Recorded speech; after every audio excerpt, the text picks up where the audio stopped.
Hace tiempo que salí de casa y despidiéndome del Padre me alejé de su presencia, no importándome el dolor que le causaba al corazón. Fui muy lejos de mi hogar. Hace tiempo que salí de casa y alejándome del Padre malgasté toda la herencia. He caído tan profundo que he perdido la verdad. Necesito regresar a mi verdadero hogar, al lugar de intimidad, a donde está mi identidad, a la raíz de la verdad. Oh, oh, oh.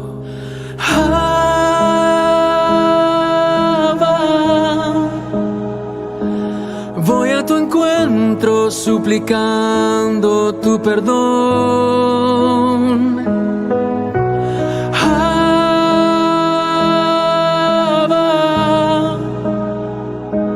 Misericordia es lo que pido a mi favor. Quiero volver al pacto que hay entre los dos. Hoy arrepentido estoy, pródigo y perdido en los placeres que el camino me ofreció, alimentado de algarrobas. Hoy me encuentro tan hambriento y cansado de vagar. Cuánto anhelo regresar a la casa de papá, donde encuentro el alimento que me nutre el corazón, su palabra de verdad.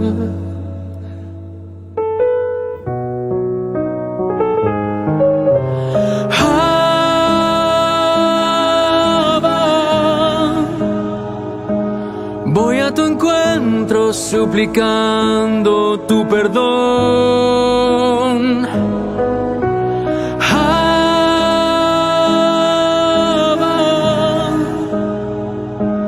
Misericordia es lo que pido a mi favor. Quiero volver al pacto que hay entre los dos. Hoy arrepentido estoy.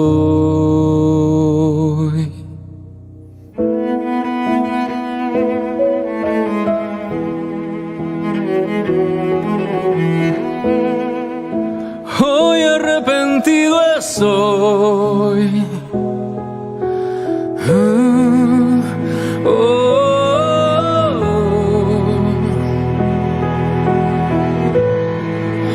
A la casa quiero regresar.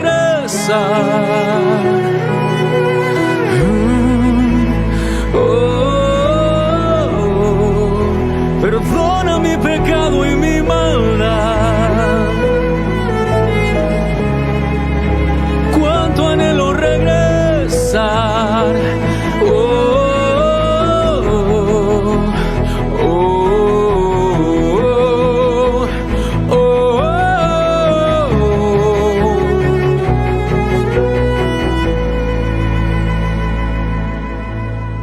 Hace tiempo que salí de casa y despidiéndome del Padre me alejé de su presencia.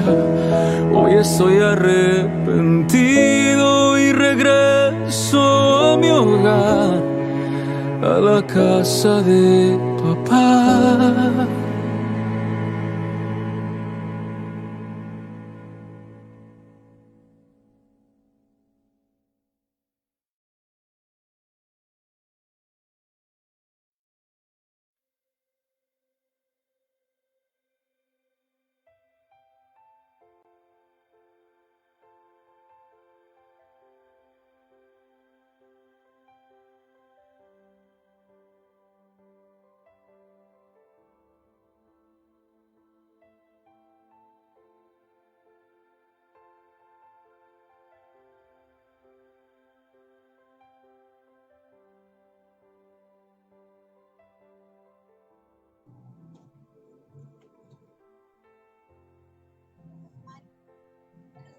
Amén. Shalom, shalom. ¿Ahora sí me escuchan? ¿Sí me escuchan? Amén. Que el Abba los bendiga, hermanos, amigos que nos están viendo. Hoy día tenemos como invitado a nuestro hermano Bastián Evera y queremos también hablar sobre la restauración de Israel y un poco de su testimonio, ¿no? Tenemos algo en común que vamos a estar charlando, pero primero vamos a orar al Abba para que nos pueda bendecir en esta tarde, que traiga a las personas que necesitan escuchar esta palabra para que el Eterno haga la obra, ¿no? Porque sabemos que no es nuestra palabra, sino que el Eterno va a hacer la obra en las vidas. Amén, mis hermanos, mi hermano Bastián, para que pueda orar. Bien, vamos a orar. Padre soberano que estás en los cielos, vamos delante de tu presencia, en el poderoso nombre de tu Hijo amado Yeshua. Vamos delante ante tu trono de la gracia, reconociendo que somos faltos y que necesitamos de tu presencia, necesitamos de tu santificación y de tu perdón. Bendice en esta hora este live, bendice a mi hermana que me ha permitido estar junto con ella en esta entrevista. Y sé tú glorificándote en esta enseñanza, en el testimonio, sé tú en los corazones de aquellos que van a escuchar este mensaje. Bendice a cada alma, a cada hermano y a cada hermana en esta hora en el nombre de Yeshua. Te pedimos que tomes el control de nuestra mente y de nuestro corazón y que recibas toda gloria, toda honra y toda alabanza por medio de tu Hijo amado Yeshua. Amén y amén. Amén. Bendito sea el nombre del Eterno. Amén, mis hermanos. Bueno, el ha permitido que nuestro hermano Bastián nos acompañe en esta hora. Venimos apoyándonos aquí en los medios, predicando la palabra del Eterno. Y una de las cosas que, aparte de poder conocer estas sendas de las raíces hebreas, perdón, de volver a la Torá, conocido muchas veces como raíces hebreas, pero en realidad es ir a la Torá, volver a las sendas antiguas, tenemos en común algo, que hemos salido de una iglesia muy conocida, ¿no? Acá en Perú, él en Chile y yo acá en Perú, ¿no? Y quería, antes de hacer este tema que es la restauración de Israel, que nos comente su testimonio, cómo fue esa experiencia, cómo el Eterno lo trajo a estos caminos, ¿no? Yo también voy a contar un poco de mi experiencia, que para mí no fue fácil, ¿no? Pero quisiera que el hermano Bastián nos comente en esta tarde cómo fue esa experiencia. Amén. Gracias, hermana María López. Reitero y agradezco por permitirme estar en tu plataforma. Que el Eterno te bendiga a ti, a tu familia, a tu congregación. Bueno, en primer lugar quiero partir diciendo que yo me convertí al Señor en el año 2016. O sea, yo conocí a Dios en el año 2011. Pero ese año realmente yo no di mi vida completamente al Padre. Pero sin embargo, en el año 2016, por ciertas situaciones que viví, ahí el Eterno trató con mi vida. Por lo tanto, ahí es cuando yo realmente tomo en serio el Evangelio. En esos momentos cuando el Eterno trata con mi vida, yo tenía crisis de pánico, crisis de ansiedad, una depresión severa. Por lo tanto, cuando una persona sabe que nada lo llena, uno ya tiene pensamiento de acabar con su vida, etcétera, etcétera, etcétera. Pero el Eterno me permitió una oportunidad más para servirle a Él. Entonces, cuando ese día yo iba a tomar la decisión de acabar con mi vida, el Eterno ocupó un pastor, un siervo de la iglesia del Movimiento Misionero Mundial aquí en Chile, en la región que yo vivo. Entonces el Eterno ocupó ese instrumento, el cual me habló por la palabra y me dijo: a ti te está pasando lo que te está pasando porque tú conoces la palabra, pero no estás viviendo la palabra de Dios. Entonces en ese momento es cuando yo le digo, yo hago una promesa al Eterno, un voto. Y el voto es el siguiente: yo le dije: Señor, si tú quitas toda esta angustia, toda esta crisis de pánico 24/7, si tú acabas todo este dolor, yo voy a guardar todos tus mandamientos. Eso fue mi promesa hacia el Eterno.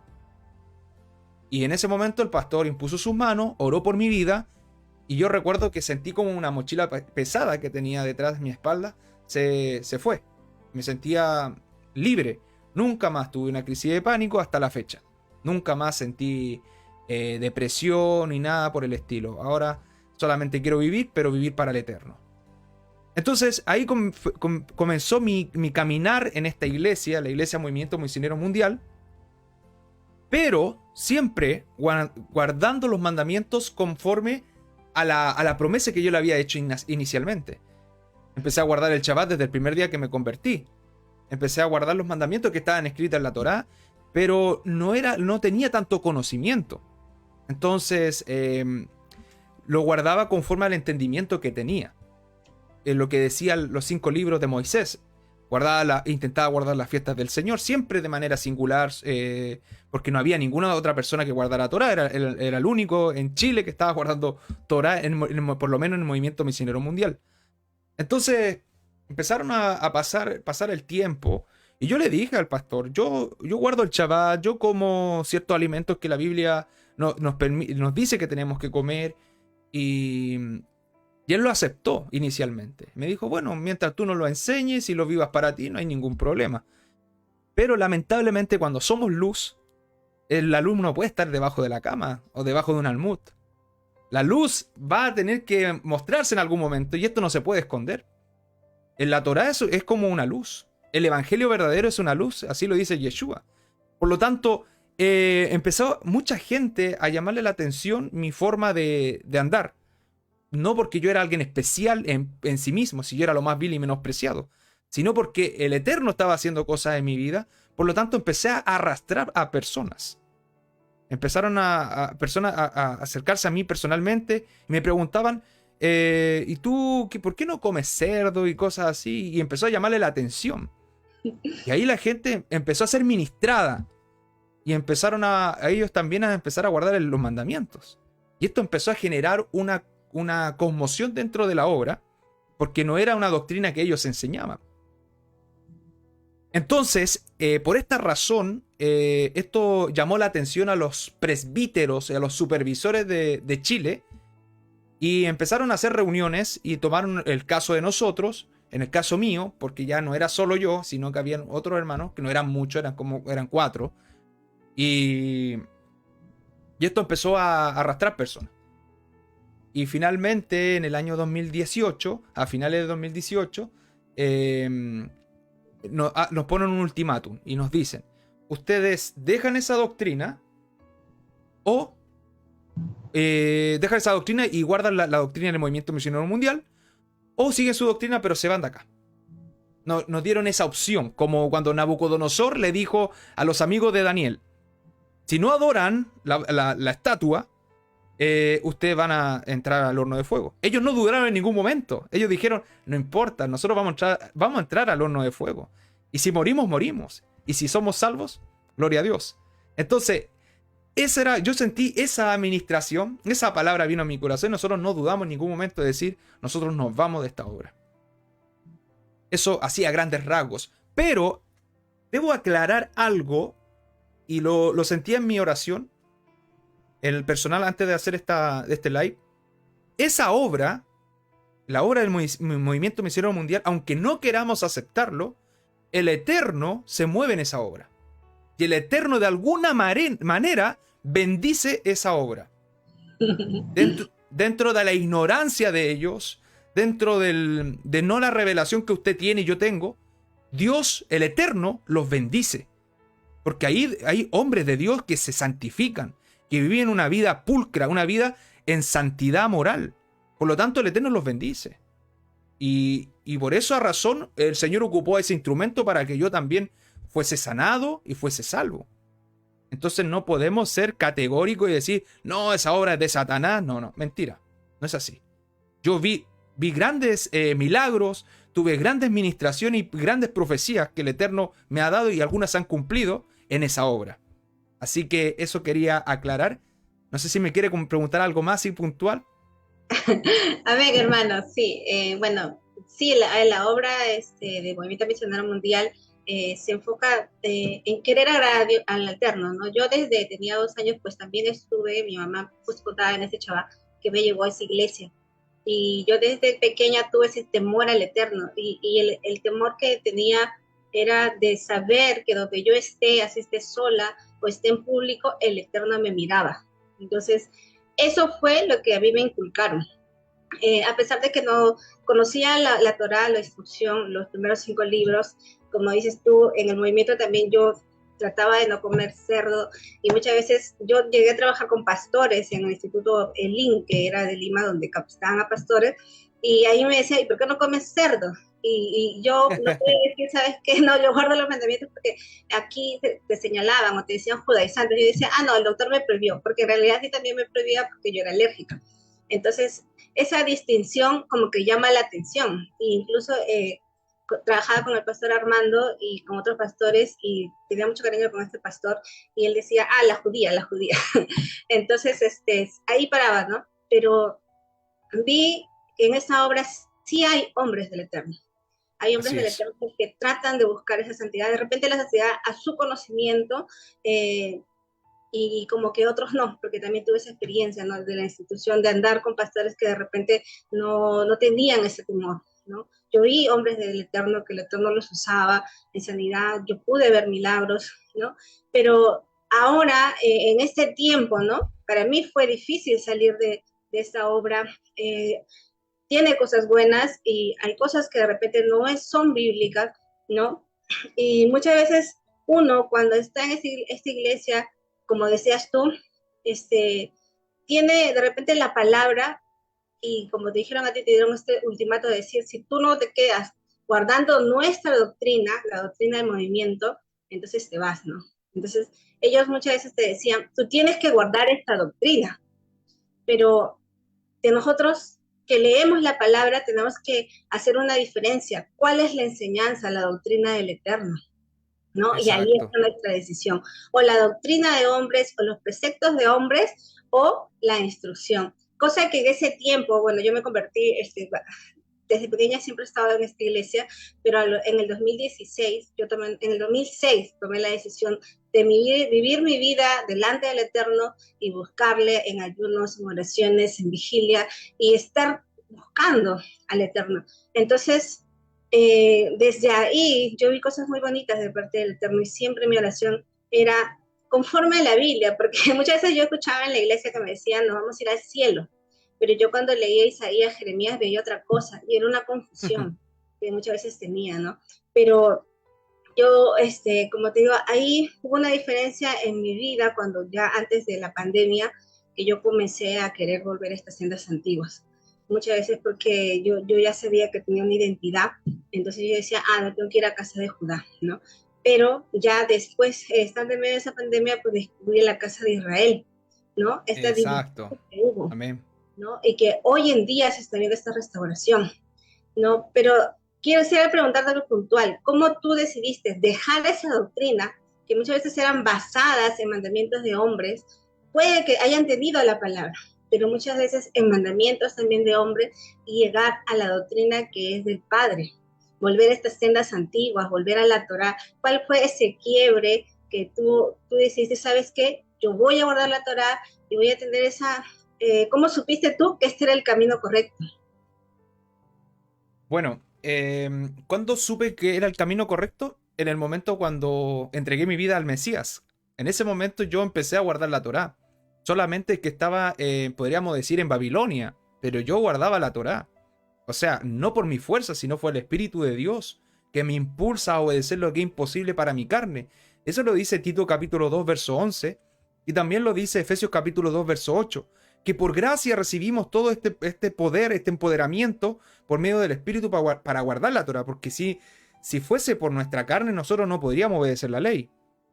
Exacto. Entonces es importante aclarar eso. Desde el año 2016 yo empecé a guardar Torah, desde ese momento hasta el día de hoy. Pero el sigma, el momento que ya uno empecé a guardar Torah puramente, del año, o sea, sin ir a congregaciones, desde el 2018, por ahí, 2019. Pero yo guardaba Torah desde el año 2016, como le digo, pero yendo a estas iglesias. Pero yo encuentro que ahí yo tuve grandes ministraciones de parte del Eterno. Vuelvo, reitero en eso, y quiero ser enfático. Allí hay siervos y siervas de Dios. Y también quiero aclarar algo. En el movimiento misionero mundial, en Israel, en la misión que está en Israel, guardan Torá. Y ahí no le dicen nada. No le dicen judaizantes, no le dicen caídos de la gracia, no le dicen maldito, no le dicen nada. Curiosamente, David Echelar, supervisor de, no sé si de Italia todavía, Italia, sí. Boliviano, él participó de la fiesta de Sukkot con el rabino del movimiento misionero mundial ahí en Jerusalén. Entonces, esas cosas, ¿por qué no las juzgan? Ya nosotros nos trataron de malditos, de caídos de la gracia. Yo tengo todos esos audios grabados, pero, o sea, me los mandaron, no los grabé yo, porque nosotros nos fuimos y ahí empezaron nos denunciaron ante toda la congregación. Pero nosotros entendimos que todo eso era un proceso de parte del Eterno, para que nosotros conociéramos también la humillación, porque a veces tenemos mucho ego. Nos creemos los mejores porque ahora conocemos la verdad completa. Necesitamos ser procesados, necesitamos el desierto, necesitamos comer el polvo, para luego cuando Dios nos exalte, el Eterno nos exalte, estemos listos, como José, preparados. Amén. Hermano Bastián, hoy día que se está viviendo este avivamiento, porque es un avivamiento, muchas veces cuando era cristiana escuchaba de un avivamiento, de que personas hablaran en lenguas, de que hubiera sanidades, pero en realidad cuando nosotros vamos a la Biblia, entendemos que el avivamiento es ese despertar de los huesos secos, del Israel en la dispersión, de estas dos casas que fueron divididas, que hoy en día se está escuchando, que se está haciendo sonar. Me encantaría que pudieras explicarnos por qué hoy en día se está viviendo eso y cómo es, porque muchas veces nos miran hoy en día, como decías tú, nos pueden decir, están en error, cayeron en error, o están en una doctrina diferente, cayeron de la gracia porque ya ahora guardan Torá. Entonces, me gustaría que pudieras hablar un poco de esta restauración de Israel a nivel mundial, porque esto no solamente está en Perú, no solamente está en Chile, sino que ahora está a nivel mundial, ¿no? Donde hay muchas almas que ya están predicando, muchos hermanos que están hablando sobre esta Torá, y muchas veces he visto comentarios del mundo cristiano que muchas veces nos atacan, ¿no? Nos dicen, estos son los judaizantes, están en error, como que ya cayeron de la gracia. Entonces, me encantaría que pudieras explicar por qué ahora y cómo, ¿no? Porque sabemos que ya se terminó el castigo y hay muchas personas que nos miran y nos van a mirar, y me gustaría que bíblicamente nos pudieras explicar ese proceso para que puedan entender nuestros hermanos. Amén. Sí, lo que sucede es que en el mundo evangélico de la línea pentecostal, los que creen en los dones del Espíritu Santo, ellos relacionan el avivamiento con las señales, con los milagros. Vuelvo, reitero, ellos relacionan el avivamiento con las señales y con los milagros. Pero eso es señales y milagros. Eso no es el avivamiento. Ese es el resultado del avivamiento. Pero el avivamiento tiene que ver con lo que dice Nehemías capítulo 8 y Nehemías capítulo 9. Cuando habla de que la casa de Judá, cuando volvió de Babilonia y llegó y retornó a Jerusalén en el año 536 a.C., cuando volvieron, ellos hicieron una promesa, como yo lo hice curiosamente en el año 2016, que ellos querían guardar los mandamientos. O sea, hacer un teshuvá. El teshuvá es volver a los mandamientos del Eterno. Eso es avivamiento. Arrepentirnos de nuestros pecados, de nuestras transgresiones, nuestras iniquidades, de nuestras rebeliones, y convertirnos al único Dios verdadero, al Dios de Abraham, Isaac y Jacob. Eso es avivamiento. Ahora, que te sigan las señales y los milagros, gloria a Dios por eso, pero eso es un resultado de un avivamiento, del arrepentimiento genuino. La palabra arrepentimiento viene del griego metanoia, que significa cambio de mente, pero no nos dice mucho la metanoia. Por eso tenemos que ir a la raíz del hebreo, que nos habla del teshuva o el shuva, volver al inicio. Eso no al inicio del mundo, sino a la Torá, a los mandamientos del Eterno, que dice Pablo que son santos, justos y buenos en Romanos 7:12. Ahora, teniendo claro lo que es un avivamiento, debemos entender que, y respondiendo a la pregunta que usted me hace, hermana María, para que los hermanos también aprendan, o algunos ya lo saben y están repasando, pero es necesario repetir porque somos olvidadizos. Dios llama a Abraham de una manera bien especial, muy diferente a sus otros 19 generaciones anteriores, ¿cierto? Desde Abel, porque Abel fue reemplazado por Set, y de Set a Sem hay 19 generaciones. Entonces, en esas 19 generaciones, ninguno tiene un llamado como el de Abraham. Abraham significa padre excelso, padre grande. Eso se encuentra en Génesis capítulo 12, verso 3. Lo voy a leer, hermana, si me lo permite. Amén, amén, sí. Dice: Bendeciré a los que te bendijeren, y maldeciré a los que y los que te maldijeren maldeciré. Y serán benditas en ti todas las familias de la tierra. El verso 2 dice, haré de ti una nación grande. La palabra nación grande viene del hebreo Goi y grande Gadol. Goi Gadol. Esa Goi Gadol era el Israel que iba a salir de la simiente de Abraham, desde las gónadas de Abraham, desde el semen, porque eso significa simiente, semen, esperma, espermatozoides. De ahí iba a venir esta nación grande, esta Goi Gadol, que era futuramente el Israel de Dios. Y te bendeciré y engrandeceré tu nombre y serás de bendición. Entonces, esta bendición le persigue a Abraham, lo persigue y a sus generaciones también. Entonces, él fue llamado de una manera espiritual y el cual se le da una promesa. Y en Génesis 17 se amplía esta promesa cuando dice en Génesis 17 que haré un pacto contigo. Y la gente confunde el pacto con la Torá. Claro. Pongan atención acá. Aún los que guardan Torá y llevan años guardando Torá, confunden el pacto con la Torá. El pacto no es la Torá. El pacto es la promesa de que yo soy el pueblo de Dios y Dios es mi Dios. Eso es el pacto. Es algo vivo y no tiene que ver con los mandamientos. Tiene que ver con algo vivo de una relación entre Dios y su pueblo. Dios es nuestro Dios y nosotros su pueblo. Eso es el pacto. Ahora, la Torá, ¿qué sería? Son las estipulaciones y obligaciones para cuidar el pacto, para guardar el pacto. Por ejemplo, siempre yo doy este ejemplo. Un matrimonio sería el pacto, pero para que se proteja el pacto del matrimonio hay obligaciones. ¿Cuáles son esas obligaciones? Lo que uno hace ante el altar, cuando hace esas promesas delante de Dios y ante el pastor o la persona que está ahí casándolos. En ese momento, cuando hacen esas promesas, yo estaré contigo hasta la muerte, en la enfermedad, cuando esté enojada, rabiosa, cuando esté en todos los momentos adversos, yo voy a estar contigo y voy a hacerte fiel hasta la muerte. Esas son las obligaciones.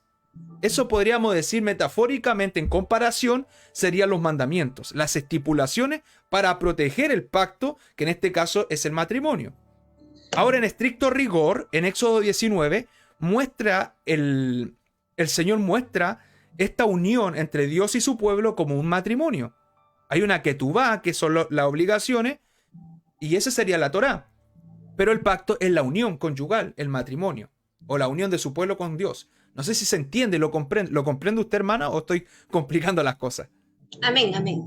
La promesa es como que el matrimonio, pero cuando uno va al estado civil, en el caso de nosotros que nos hemos casado, bueno, yo me he casado, usted también es casado, uno hace una firma delante de un notario y le dan, pues, y ahí no dice, no, vas a amar a tu esposo en la enfermedad, en la tristeza, cuando no haya dinero y todas esas cosas, ¿no?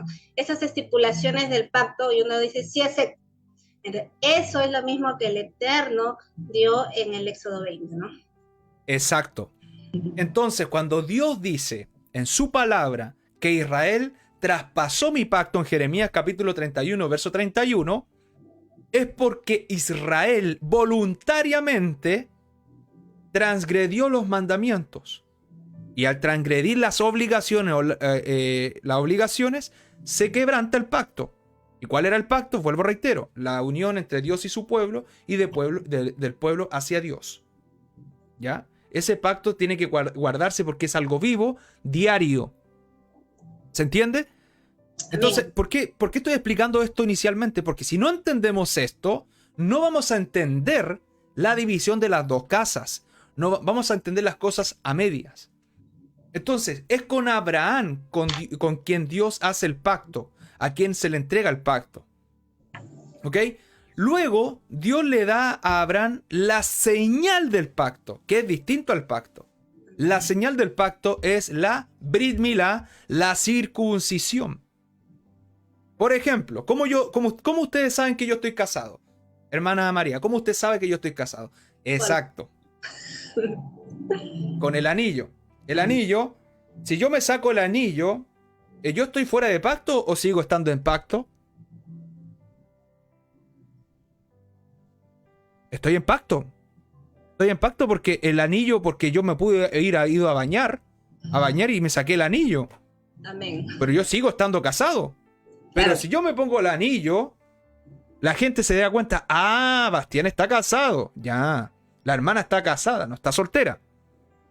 ¿Se entiende? Eso Amén. es la circuncisión. Es una señal del pacto, una señal física. Pero la circuncisión más importante es la del corazón.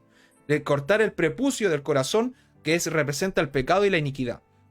Entonces, eso es importante entenderlo para poder diferenciarlo. Y la gente también, hasta teólogos, hermana María, se confunden en esto y dicen que la circuncisión es el pacto. Eso no nos enseña la Biblia. La No señal. enseña eso. Entonces luego Dios traspasa esta bendición a Isaac. Isaac se casa con Rebeca y de Rebeca nace Jacob y, Esaú y Jacob. Pero al final el Señor hace la promesa, la sigue con Jacob, ¿cierto? Que posteriormente su nombre es cambiado a Israel cuando el ángel pelea contra Jacob. Obviamente el ángel con un dedo destruía a Jacob, pero esta era una ejemplificación de lo que se iba a significar el nombre.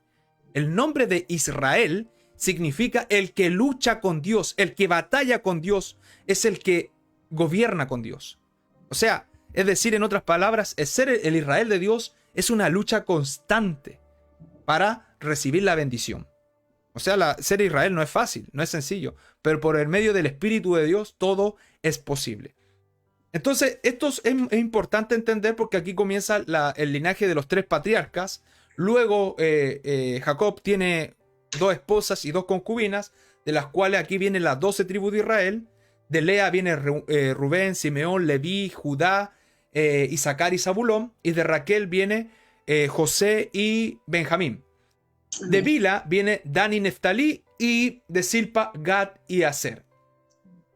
Entonces después José, ustedes saben la historia de José, que a sus 17 años era muy, muy, muy envidiado por sus hermanos, lo odiaban, lo querían ver muerto a José, porque era el favorito de Jacob. Y había hartas implicancias para que, o sea, no quiero justificar a los hermanos de José, pero habían hartas razones por qué odiaban a José. Primero, José era el hijo favorito de Raquel. O sea, era de la mujer que Jacob amaba. En cambio, Jacob nunca amó a Lea como a Raquel. Eso es lo primero. Acuérdense lo que había pasado con Dina, que había sido violada en Siquem, usurpada, violada, y luego acuérdense lo que hizo Leví y Simeón, cómo habían hecho lo que hicieron, y Jacob prácticamente maldijo a estos 2 jóvenes. Entonces había muchos problemas, muchas razones, y más encima Jacob hace esta distinción entre los hermanos y escoge a José, y más encima le coloca una bata de colores, haciendo una distinción. Él es el más importante entre todos los hermanos y él los va a liderar, siendo él uno de los más jóvenes. Entonces, humanamente, ¿uno le entraría envidia? Probablemente sí. Entonces, José fue vendido por sus hermanos, pasa un 13 años de proceso en Egipto, llega a la casa de Potifar, está como siervo en ese lugar. Luego la mujer de Potifar se lanza a él, hace todo el show que sabe, lo meten a la cárcel a José, 2 años más está en la cárcel, y finalmente Dios lo promueve y lo levanta. Lo levanta porque el Señor lo había ministrado con los sueños. Y ese es el otro problema que tenía José, que era muy inmaduro y muy arrogante. Y los textos implícitamente lo dicen. ¿Por qué le cuenta esos sueños a su hermano sabiendo que sus hermanos ya le tenían envidia? Era para provocarlos, ¿sí? Bueno, creo que hay muchas formas de mirarlo, ¿no? Pero sí, fue un trato muy, muy duro para José. Y el ser llevado a Egipto también habrá tratado con su carácter, también para lo que el Eterno le tenía preparado, ¿no? Exacto, porque si una persona estuviera preparada, no necesita proceso. Amén. Sí. Entonces, ¿por qué tanta humillación? ¿Por qué tanto proceso en José? Porque tenía que morir José. Tenía que crecer Dios en él, el Señor en él. Ya, entonces, después de esto, usted se sabe la historia, los 7 años de prosperidad, los 7 años de escasez en Egipto. Los israelitas fueron a la tierra de Egipto, se establecieron ahí, pasaron más de 430 años y luego se levanta... antes de esto, importante, se me pasó, lo más importante de todo esto, el hijo de José, Manasés y Efraín. Claro. ¿Ya? Sí. Que Manasés significa el que Dios me hace olvidar por todo el proceso de los 13 años que había vivido José, y Efraín, que significa fructífero, algo similar a lo que significa Joseph, que significa Joseph significa el que añade bendición, algo así si no me equivoco. Que añade. El que añade. Entonces, en el capítulo 48 de Génesis vemos que Jacob estaba prácticamente ciego, ya no veía y estaba a punto de morir. Antes de darle la bendición a los 12 patriarcas, a las 12 tribus de Israel, le entrega esta bendición a los hijos de José. Algo muy curioso, porque eso no sucedía. Las bendiciones no se entregan a los nietos, se entrega a los hijos, no a los nietos. Bueno, en derecho eso no es así. Siempre pasa a los primogénitos, no a los nietos.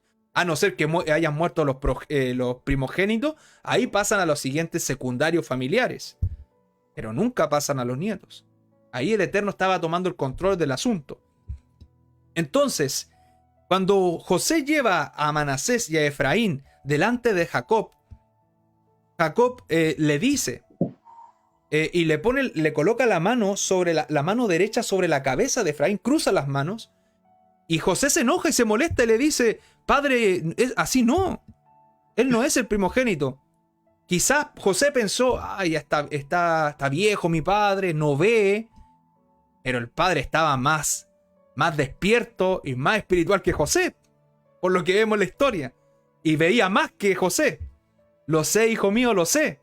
Yo sé que Manasés va a ser una nación, va a ser un goy, pero Efraín será la Melo Hagoim, multitud de naciones. Entonces, cuando uno estudia Torah, ¿se acuerdan lo que le había dicho en Génesis 17? Y lo que dice Génesis 12, que no expliqué eso, que el nombre de Abraham fue cambiado de padre excelso a padre de naciones, y que iba a alcanzar una bendición a todas las naciones del mundo, iban a ser benditas por medio de la simiente de él. Entonces, esa promesa de Abraham fue transmitida a Efraín, y eso es curioso. No fue entregada ni a Rubén, ni a Simeón, ni a Leví, ni siquiera a Judá, ni siquiera a José. Fue entregada a Efraín, porque en Efraín iba a entrar la multitud de naciones, la plenitud de gentiles, que habla el apóstol Pablo en Romanos capítulo 12. Dice: cuando entre la plenitud de los gentiles, todo Israel será salvo. Pero los teólogos no pueden conectar ese texto porque no tienen la luz que nosotros por misericordia hemos tenido. Amén. No sé si quiere comentar algo. También cuando le da la bendición a Efraín, cuando uno va estudiando más a profundo, le dice: multiplícate como peces, ¿no? Sobre las aguas. Entonces, y cuando Yeshua viene, él le dice a sus discípulos: yo os haré pescadores de hombres. Entonces, exacto, hay que preguntarnos quiénes son esos peces, ¿no?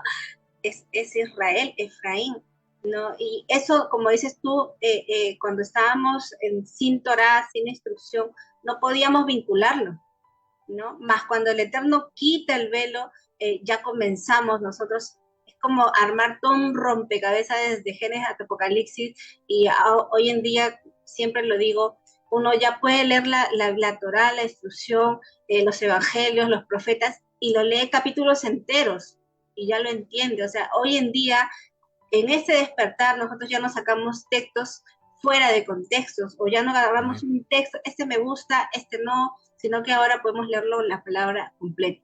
A mi hermano siga con la disertación. Sí. curiosamente, ese texto que yo le estamos parafraseando, no lo estamos leyendo por tema de tiempo, porque tenemos el límite de tiempo. Yo se lo pregunté a un rabino y me abrió el Midrash, la Mishnah, empezó a buscar ahí la Gemara, los comentarios de los rabinos, y no encontró.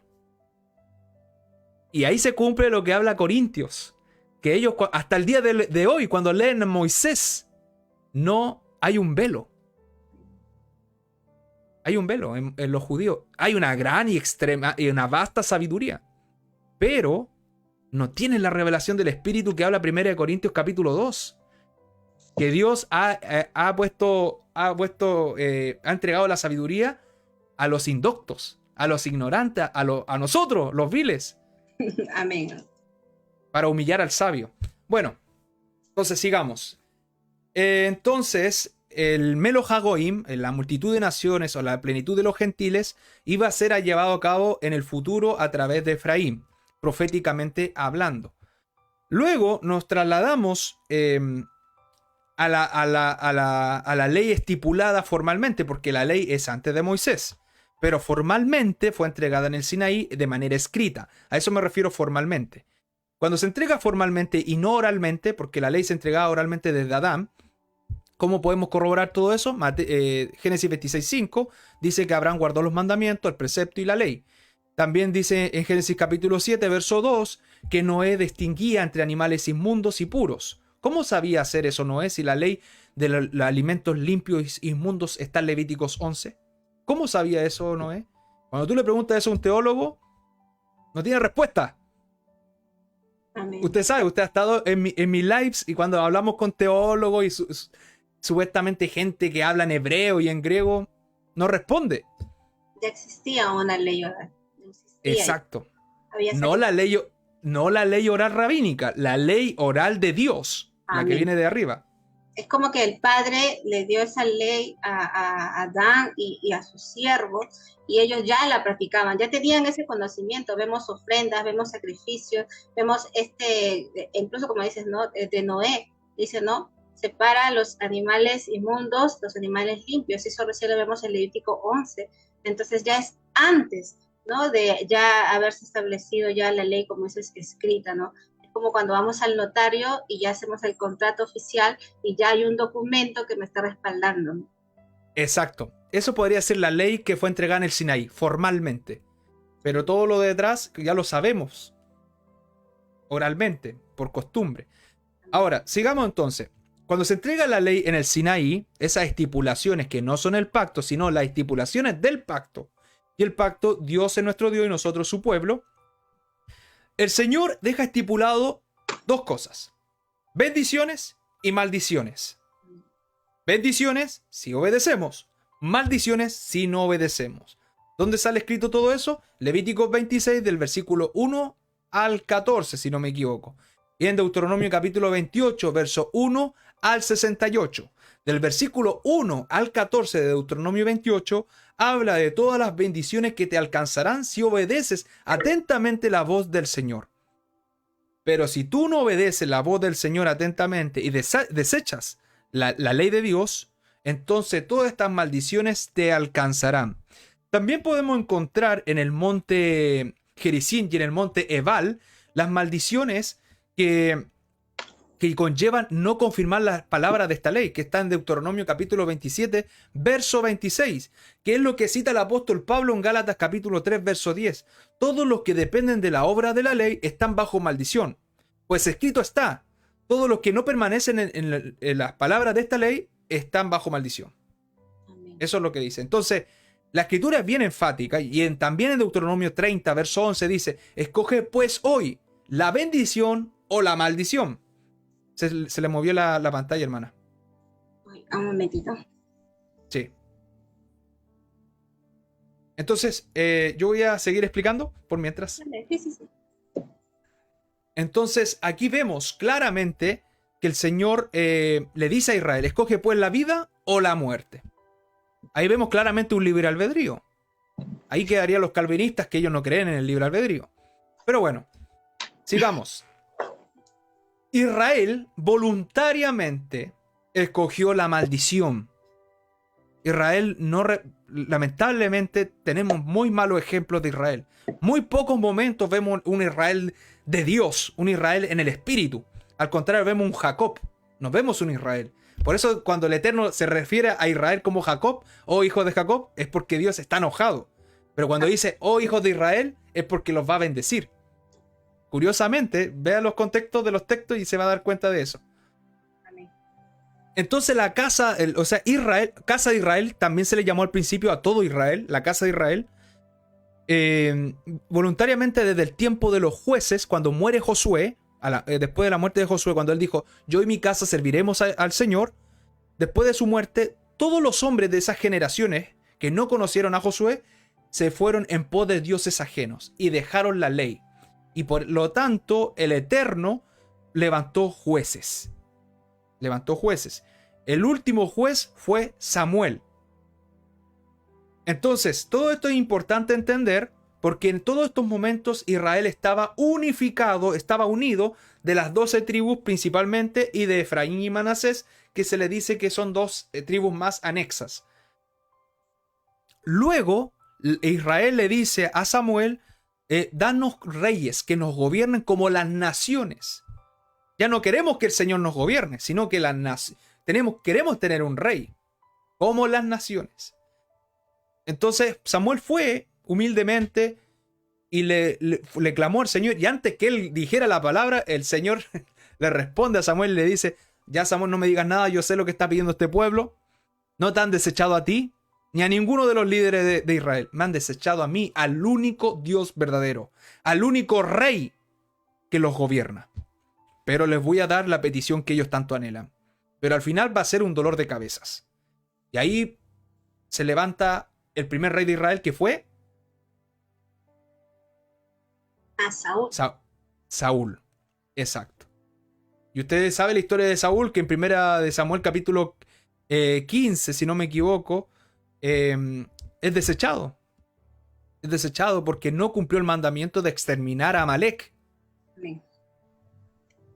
Y luego se levanta David como rey y finalmente Salomón. Y aquí se genera el sigma nuevamente. Estos tres reinados que acabo de mencionar, Saúl, David y Salomón, se les conoce como el reinado unificado. Israel siempre estuvo unido. Estaban las 12 tribus, con la Manasés y Efraín. Pero luego Salomón se corrompió y entró en apostasía. Él tuvo 700 princesas y 300 concubinas. Todo estos relatos que estoy leyendo está en Primera de Reyes, capítulo 11. Primera de Reyes, capítulo 11. Entonces, Salomón, con toda esa lujuria y lascivia, no se quedó ahí solamente, con esas 1000 mujeres, sino que sirvió a los dioses de esas mujeres. Y ninguna de esas mujeres eran israelitas. Todas eran de Amón, de Egipto, de Sidón, de todas las tierras paganas que el Eterno nos prohíbe a nosotros emparentar. Como dice en Deuteronomio capítulo 7, no emparentaréis con las cananeas, no te uniráis a ellas porque os apartarán de mí, del Señor. Lo puedes leer en Deuteronomio 7. Es un mandamiento, pero él no obedeció. Aún con toda su sabiduría, esos textos él se los sabía de memoria. Entonces, ¿qué podemos concluir con esto? Que la sabiduría no nos asegura la santidad y la salvación. Importante eso. Nos ayuda bastante, sí, pero no nos asegura. Porque seguimos teniendo un libre albedrío. Ok, entonces, luego de eso, Salomón edifica un altar a Moloch, a Milcom, adora a Astoret, a todos los dioses que Dios aborrece. No sé si a Baal también, pero adoró tantos dioses y pasó y permitió que a los hijos los pasaran por fuego, que el Eterno se dijo, no, esto ya no lo voy a tolerar más. Y Dios divide el reino en dos. Aquí se genera el sigma de Israel. La casa de Israel al norte, con las 10 tribus, y en el reino del sur, 2 tribus, que es la casa de Judá. El reino del sur se refiere a la tribu de Benjamín y la tribu de Judá. y por amor a David se mantuvo la tribu de Judá para que de ahí viniese el Mesías en el futuro. No sé si quiere comentar hasta ahí, hermana. Amén, mi hermano. ¿Por qué el rey sabía lo que debía hacer delante del Eterno? Porque es una ley también para el rey escribir la Torá de su mano. Entonces, Salomón, a pesar de que el Eterno le dio sabiduría, él también tenía la instrucción, la Torá, ¿no? Y vemos como en el capítulo de Primera de Reyes 11, en el versículo 11 le dice Adonai a Salomón, por cuanto ha habido esto en ti, y no has guardado mi pacto y mis estatutos que yo te mandé, romperé de ti el reino y lo entregaré a tu siervo. Entonces, el Eterno, porque se desagradó de esta persona que no guardó sus mandamientos, no guardó sus pactos, el Eterno decide romper el reino en dos, el reino del sur, Judá, y el reino del norte, que es Israel, ¿no? Y vemos más adelante, ya seguro lo va a explicar, cómo el hijo de Salomón, Roboam, se queda con este reino del sur, los judíos, y el reino del norte con Jeroboam, ¿no? Que es Israel del norte. Así es. Como usted estaba leyendo, fue entregado a su siervo, que fue Jeroboam II. Jeroboam. O sea, Jeroboam I. Jeroboam I, sí. Jeroboam fue el que tomó el reino del norte con las 10 tribus, y el reino del sur, como usted dijo, el hijo de Salomón, que fue Roboam, que son dos reyes distintos. Ya desde ahí vemos una diferencia y un rompimiento de prácticamente una guerra civil, un partimiento del país en dos, y vemos ya desde ahí la Biblia comienza a hablar de dos reinos, casa de Judá y casa de Israel, que muchas veces Exacto. no teníamos esta sabiduría, estos ojos abiertos a la Torá, no lo entendíamos, pensábamos que era lo mismo, pero no. Amén, hermano, siga. Así es. Entonces ahí comienza la división del reino, como usted dice. Y aquí el reino de la casa de Israel, que es un reino independiente, para que se entienda bien, es como si Perú se divide en dos bandos, que finalmente se divide y se hacen dos naciones. Como, no sé, podríamos poner, ¿cómo se llamaba la antigua cultura de Perú? Los Incas. Los incas. El Tahuantinsuyo era todo prácticamente un montón de América y se dividió en países, ¿no? Prácticamente. Exacto. Perú también estaba en Brasil, China, Argentina, Bolivia, y ahí se dividió. Así. Sí, los incas estaban en todo, hasta por todo el norte de Chile.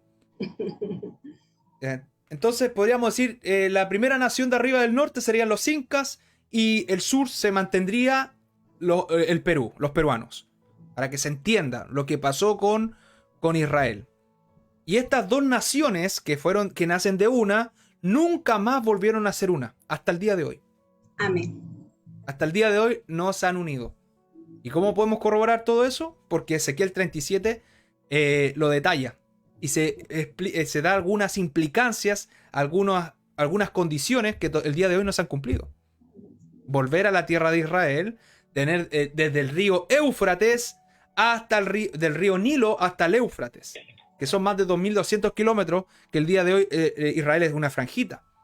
No se ha cumplido. Eso va a ser en el milenio, no antes.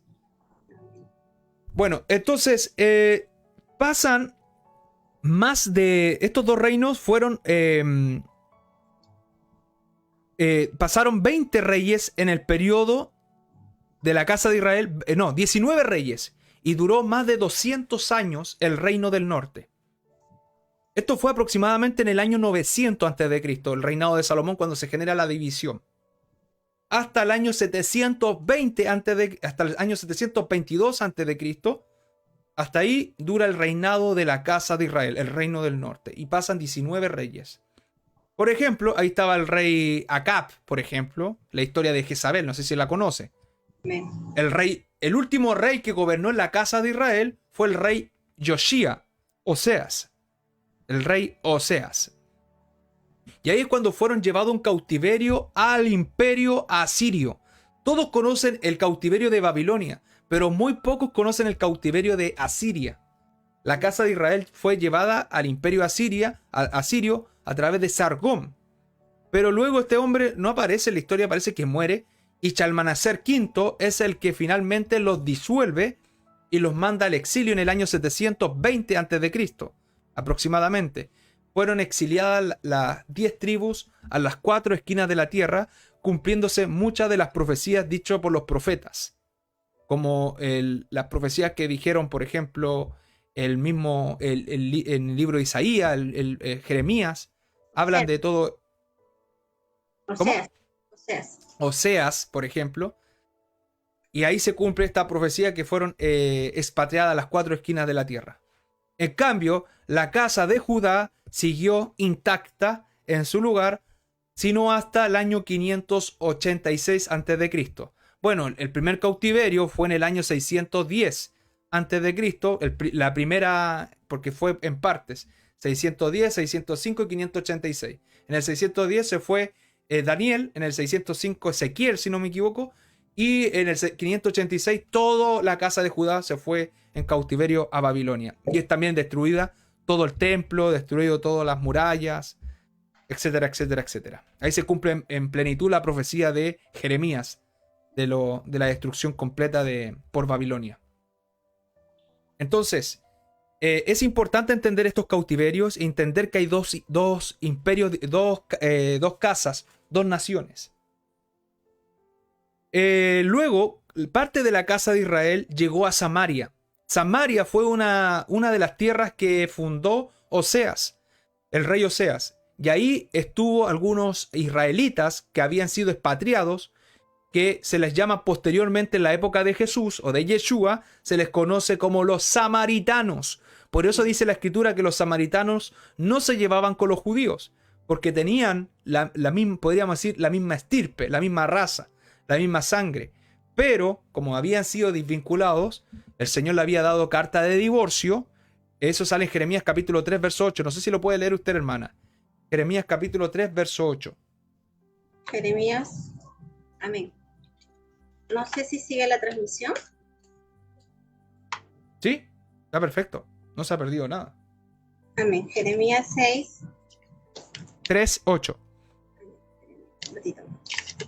Jeremías 3.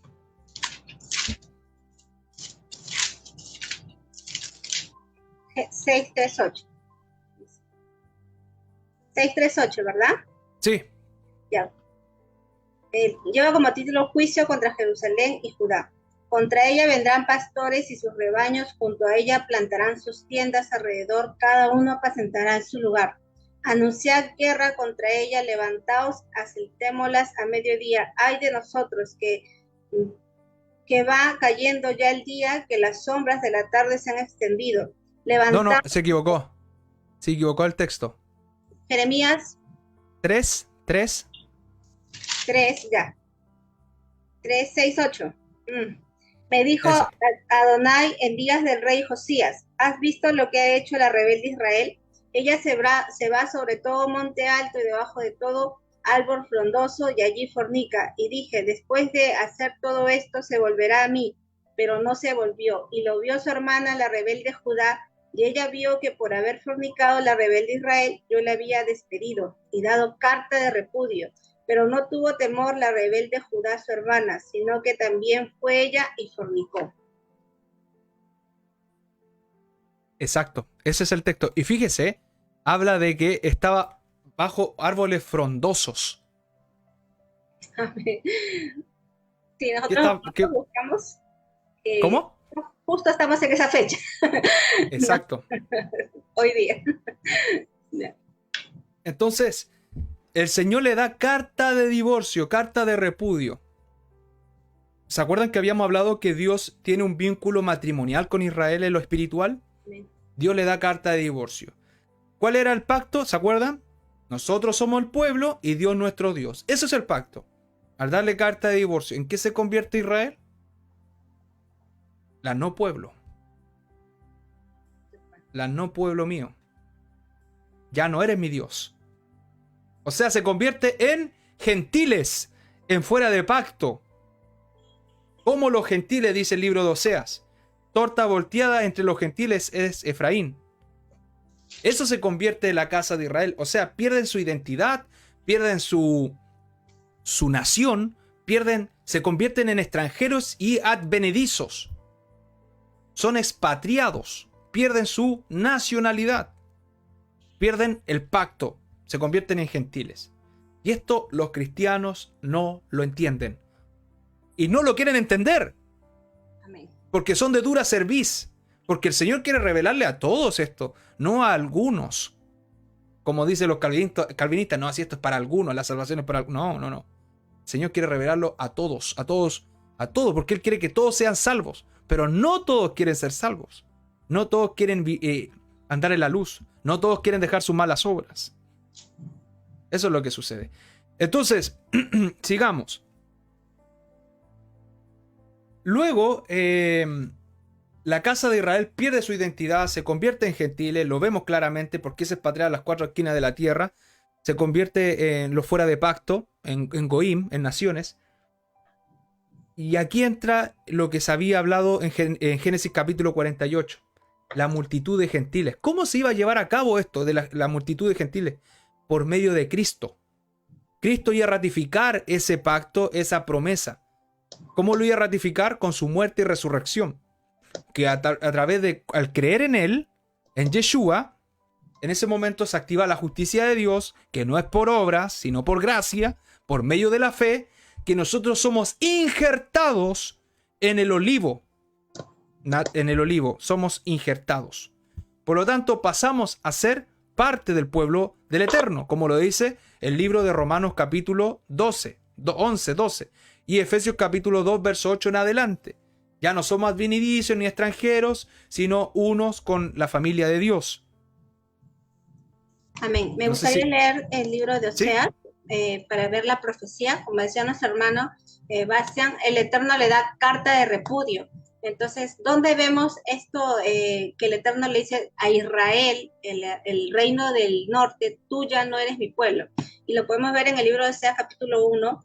Voy a leerlo el versículo 4 hacia adelante, para más o menos que puedan entender el contexto. Y dijo Adonai, ponle por nombre Jezreel, porque de aquí a poco yo castigaré la casa de Jehú por causa de la sangre de Jezreel, y haré cesar el reino de la casa de Israel. Ahí el Eterno le dice a Israel, ya, este reino se acaba, se van a ir a la dispersión.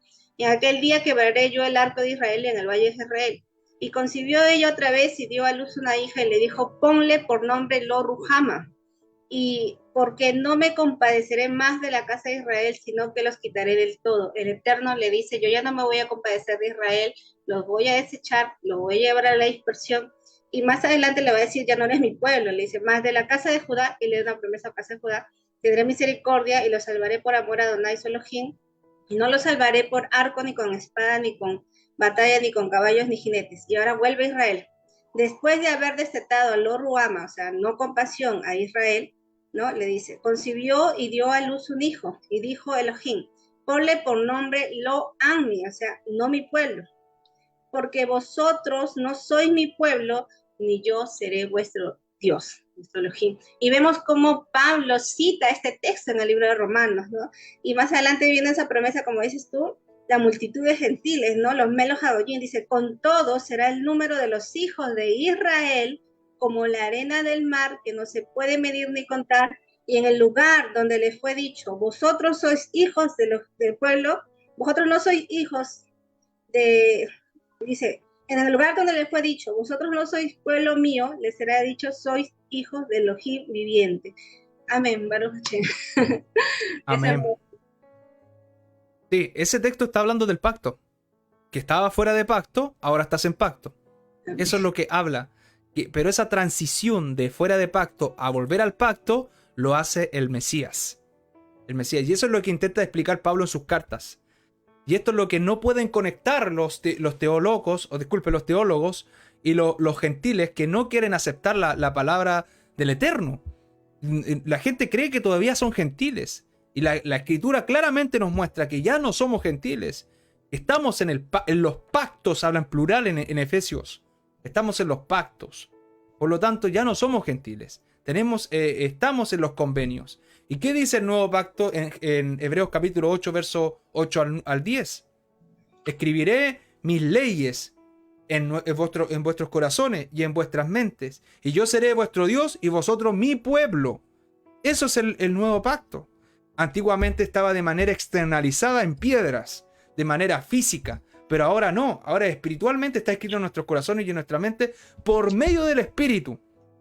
Así que el sacerdocio levítico ya caducó. Ahora estamos en el sacerdocio según la orden de Melquisedec, como Goy, como Cohen Gadol, a nuestro Yeshua, a nuestro Mesías, Jesucristo, como lo conocen los cristianos.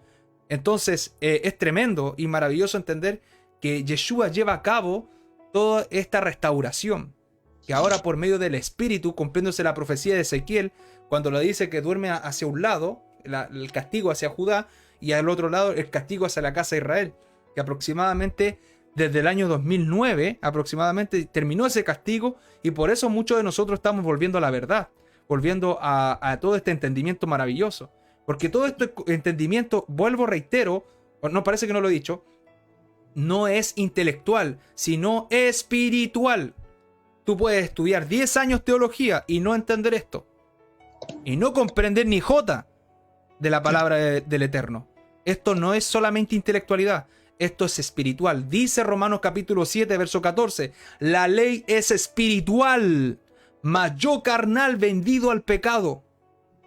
Yo soy el carnal, yo soy el malo, pero la ley es espiritual. Por eso cuando tenemos el Espíritu Santo podemos entender todas estas cosas, si te dispones, obviamente. Amén, amén. Quería leer de dónde toma Pablo, hebreo, bueno, no sabes si fue Pablo o fue otro apóstol que escribió hebreo, pero... Jeremías 31. ¿No? Claro, de dónde lo toma, de Jeremías 31, y vamos a leerlo. Para que los hermanos que estén ahí puedan ver. Dice, he aquí que vienen días, dice Adonai, en los cuales haré un nuevo pacto con la casa de Israel y con la casa de Judá. Vemos ahí que el pacto es con Israel y con Judá, y como venía hablando nuestro hermano Bar, esa división del pueblo que se hizo en dos naciones, el reino del sur con Judá y el reino del norte con Israel, el Eterno vuelve a hacer, aquí dice, hace una promesa para un pacto, dice, yo haré, dice, un nuevo pacto con la casa de Israel y con la casa de Judá.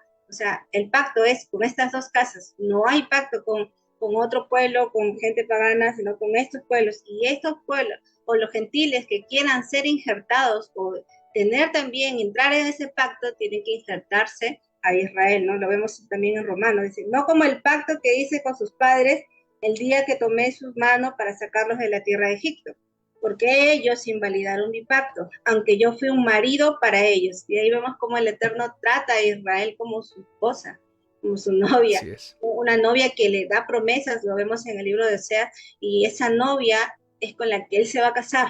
Él no vino, desechó a Israel y no se buscó otra novia. Él le tiene promesas, es un Elohim que no tiene sombra de variación. Amén, mi hermano. Amén, completamente de acuerdo. Y con ese entendimiento ahora podemos entender la predestinación de manera correcta. Amén. No como la tergiversan estos calvinistas. Porque han tergiversado a través de una teología de reemplazo, diciendo que ellos son los elegidos.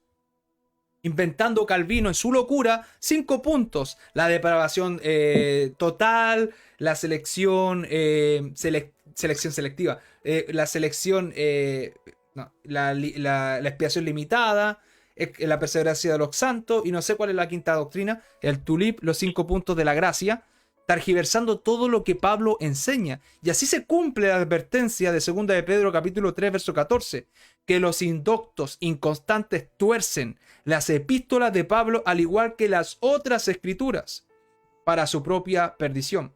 Estas personas tuercen las cartas de Pablo para enseñar sus doctrinas antinomianas y antisemitas. Y todo antisemita tiene el espíritu de Satanás, no el espíritu de Dios. Porque lo vemos en Apocalipsis 12, verso 17, que Satanás, que es el dragón, se llenó de ira contra la mujer y fue a hacer guerra contra el resto de la descendencia. El primer antisemita de la historia es Satanás, no Hitler, es Satanás. Y por eso este antisemitismo también está en estos líderes carismáticos o líderes bautistas que se creen mejor que Israel, como que Dios desechó a su pueblo y lo escogió a ellos. No es así. Dios siempre ha escogido a Israel. y la predestinación es para Israel, para los que no eran pueblo, por todo el contexto que acabamos de explicar, y cómo Dios los llama de nuevo a través de su amor infinito, inescrutable. Amén. Me gustaría leer el versículo 33, que no lo llegué a leer, para que se vea qué es, ¿no? Cuál es el nuevo pacto que el Eterno iba a poner, cómo iba a ser. Y este es el pacto, dice, pero este es el pacto que haré con la casa de Israel después de aquellos días, dice Adonai. Daré mi ley, o sea, su ley, la instrucción, la Torá, en la mente y la escribiré en su corazón. Y yo seré a ellos por Elohim y ellos me serán por pueblo. ¿Qué nos hace recordar lo que hemos leído en Oseas, ¿no? Y ellos serán llamados hijos de Elohim, ¿no? Hijos de Dios, ¿no? Y cuando dices tú, ahora sí podemos entender la predestinación, aquel pueblo que fue desechado, que tuvo una promesa, ¿no? De un día que iba a venir un Mesías para poder volver y hacer un pacto, iba a restaurar ese pueblo que había sido desechado, un día tenía esa opción de volver. Eso lo vimos a través de nuestro Yeshua cuando vino y murió por nosotros, ¿no? Que habíamos pecado. Amén, mi hermano. Así es. Yo siempre le hago esta pregunta a los cristianos. Usted ha estado en mis lives. Cuando suben, ¿usted está en el antiguo o en el nuevo pacto? Obviamente que estamos en el nuevo pacto. Amén, gloria a Dios. Yo también estoy en el nuevo pacto. Pero ¿con quién Dios hace el nuevo pacto? Y se empiezan a preguntar con los gentiles. ¿Estás seguro? A ver, vamos al contrato, vamos a las letras chicas. Vamos al contrato, vamos a Hebreos 8, verso 8. Primero, antes de leerlo, ¿usted cree que el Señor habla aparte de lo que está escrito? Ellos dicen, no, solamente lo que está escrito. Entonces vamos a corroborar si usted cree solamente en lo que está escrito. Y leemos ahí y al final tienen que aceptar lo que está escrito, pero muchas veces algunos no lo aceptan. Su sesgo religioso les gana, su orgullo, su enseñanza, su tradición les engaña más que la verdad. Entonces, el nuevo pacto, como usted dice, hermana, es con la casa de Israel y la casa de Judá, no con otro pueblo. Todos los que creemos en Yeshua dejamos de ser gentiles, pasamos a ser Israel, el Israel de Dios. Así lo dice Gálatas. Y todos por medio de la fe también tenemos los pactos de Abraham. Así también lo dice Gálatas capítulo 2. Así que Abraham, Isaac y Jacob, las promesas que le fueron dadas a él son también para nosotros. Y eso es por gracia. Y eso es justicia de Dios, no por obras, para que nadie se gloríe. Ahora, ¿la justicia de Dios anula la justicia de la ley? En ninguna manera, sino que la confirmamos, como lo dice Romanos capítulo 3, verso 31.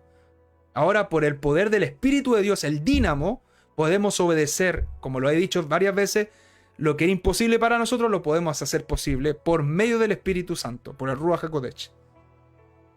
Amén. Quiero leer Efesios capítulo 2, verso 12, en donde hablan. En aquel tiempo estaba sin Yeshua, alejados de la ciudadanía de Israel y ajenos a los pactos de la promesa, sin esperanza y sin Dios en el mundo.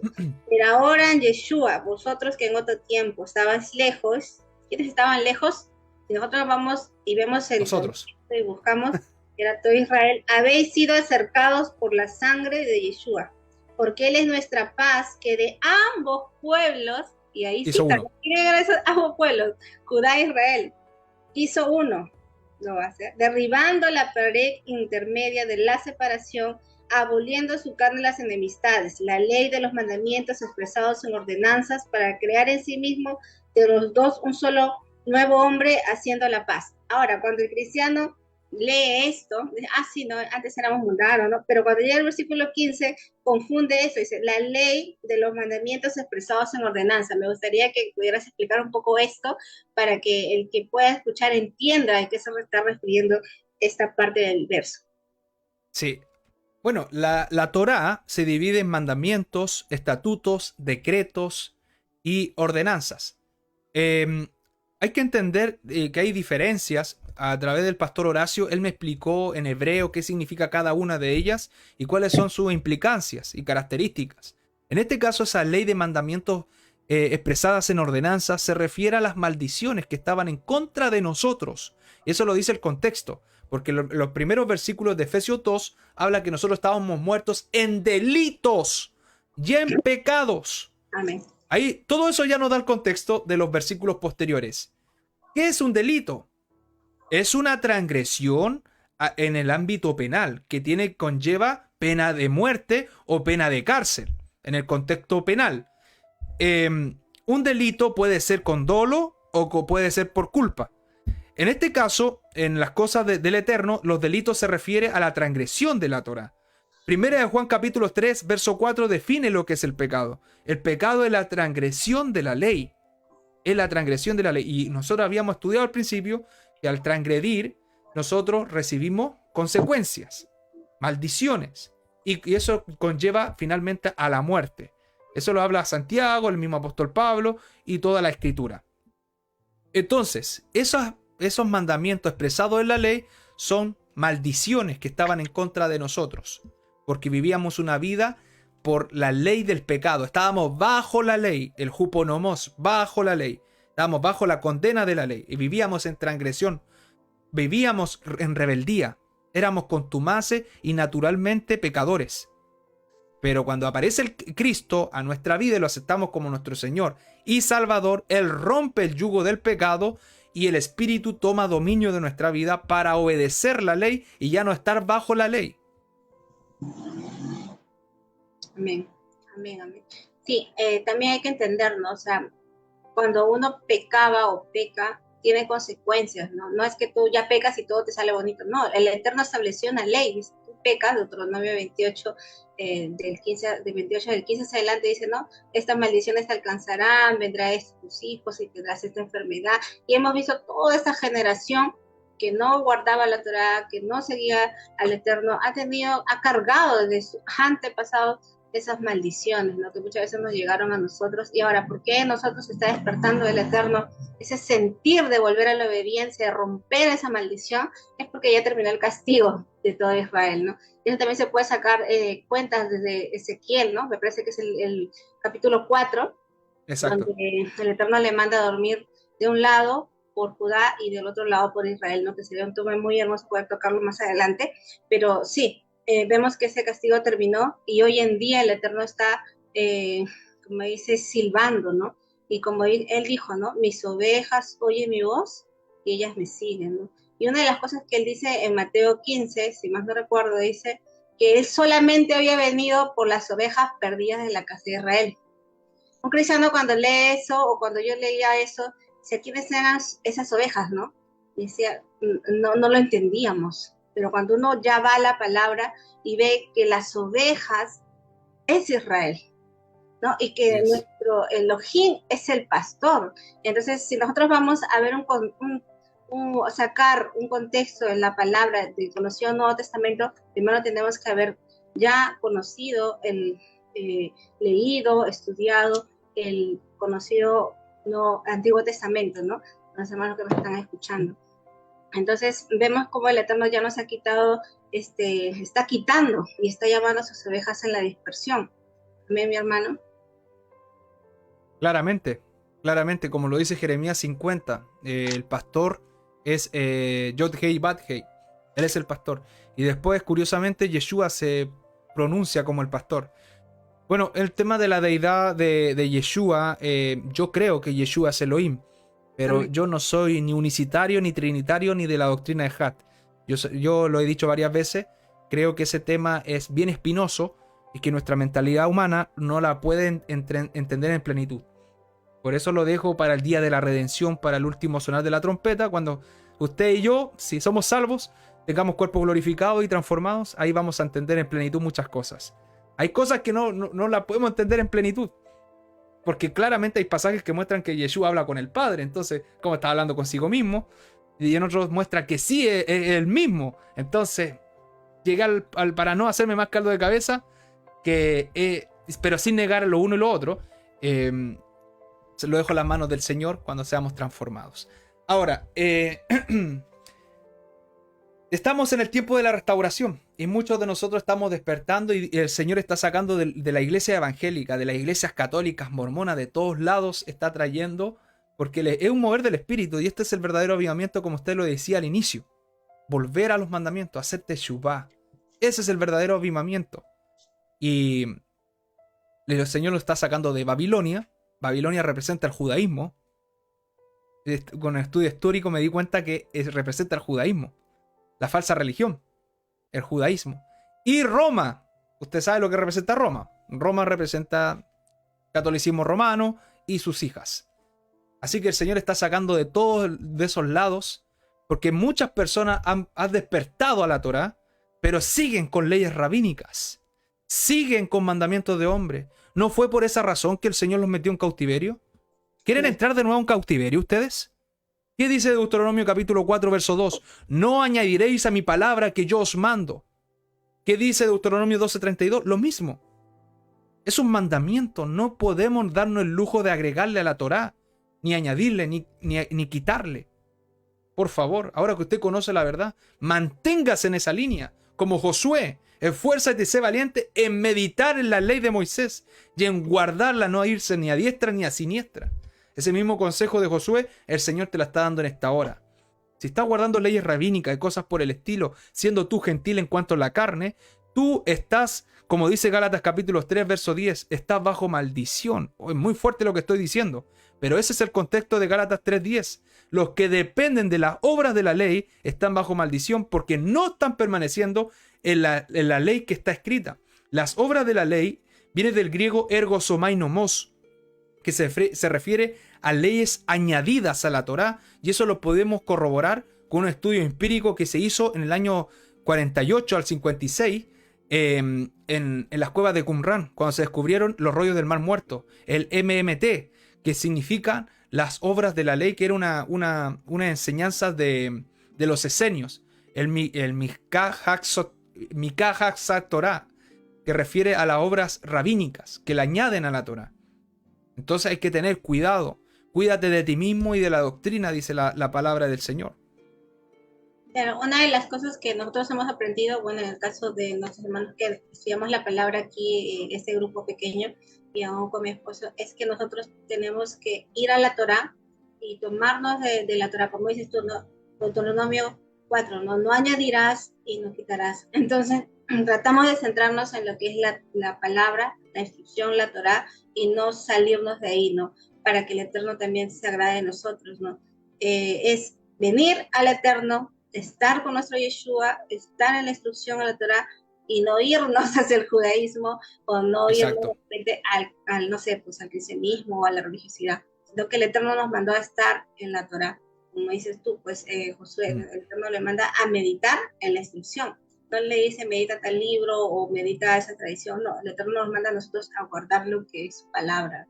Y Fíjese, sí. sí, hermano.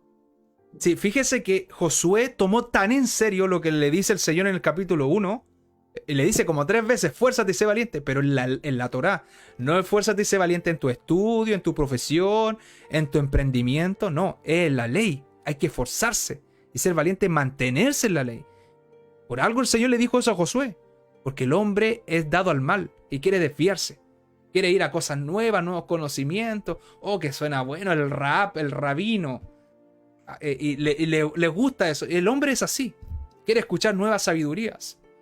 Y quiere ver nuevas señales como los judíos.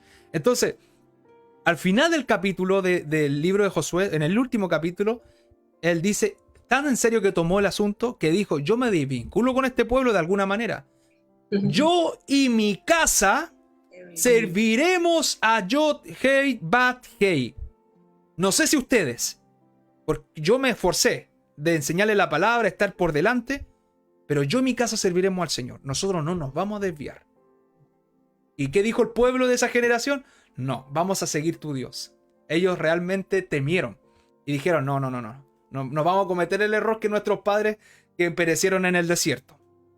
Vamos a obedecer solamente la Torá. Es difícil. Y sobre todo los que están guardando Torá, hay muchos fascinados con el judaísmo. Y esa es la verdad. Yo he tenido que cortar muchos vínculos de amistad de muchos años por este tema. Pero claro. Yo y mi casa serviremos al Señor. Y así tenemos que ser todos. Así es. Una de las cosas que vemos que el hombre es dado a las tradiciones, ¿no? O a añadir mandamientos, ¿no? Lo vemos desde Adán, ¿no? Que le dijo, pues, ¿quién le transmitió el mandamiento? A Eva, que le dijo, no tocarás. Entonces, Él ya desde ahí ya estaba añadiendo mandamientos. Y eso es como que el hombre es dado a eso. Es como el talón de Aquiles que se le dice, ¿no? Exacto. Nosotros tenemos que ponernos y nuestra mira tiene que estar en la palabra, en la instrucción, en la Torah. Y eso también no tan solo se ve en este mover, sino también lo vemos en lo que es el área cristiana, ¿no? Que muchas veces preferimos hemos preferido en el camino que antes andábamos guardar mandamientos, preceptos de hombres antes de ir y comprobar en la palabra, ¿no? Por ejemplo, Exacto. guardábamos días que no eran del Eterno, fiestas no señaladas que no eran del Eterno. Preferíamos guardar esas cosas antes que guardar las fiestas del Eterno. Y muchas veces lo decíamos, no, el Eterno conoce mi corazón, yo lo hago para Dios. Sí. ¿No? Qué bonito, sí, como para Dios, y el Eterno me mira con amor y me acepta. No, porque la palabra está bien establecida. Justo en la mañana en el live que estabas, y decía, sería malo que yo vaya a cenar acá en esta fiesta de Navidad y de repente no me pongo a celebrar. No, porque si el Eterno ya mandó algo y él dice, no tomes lo pagano para adorarme, ¿por qué buscarle las 5 patas al gato?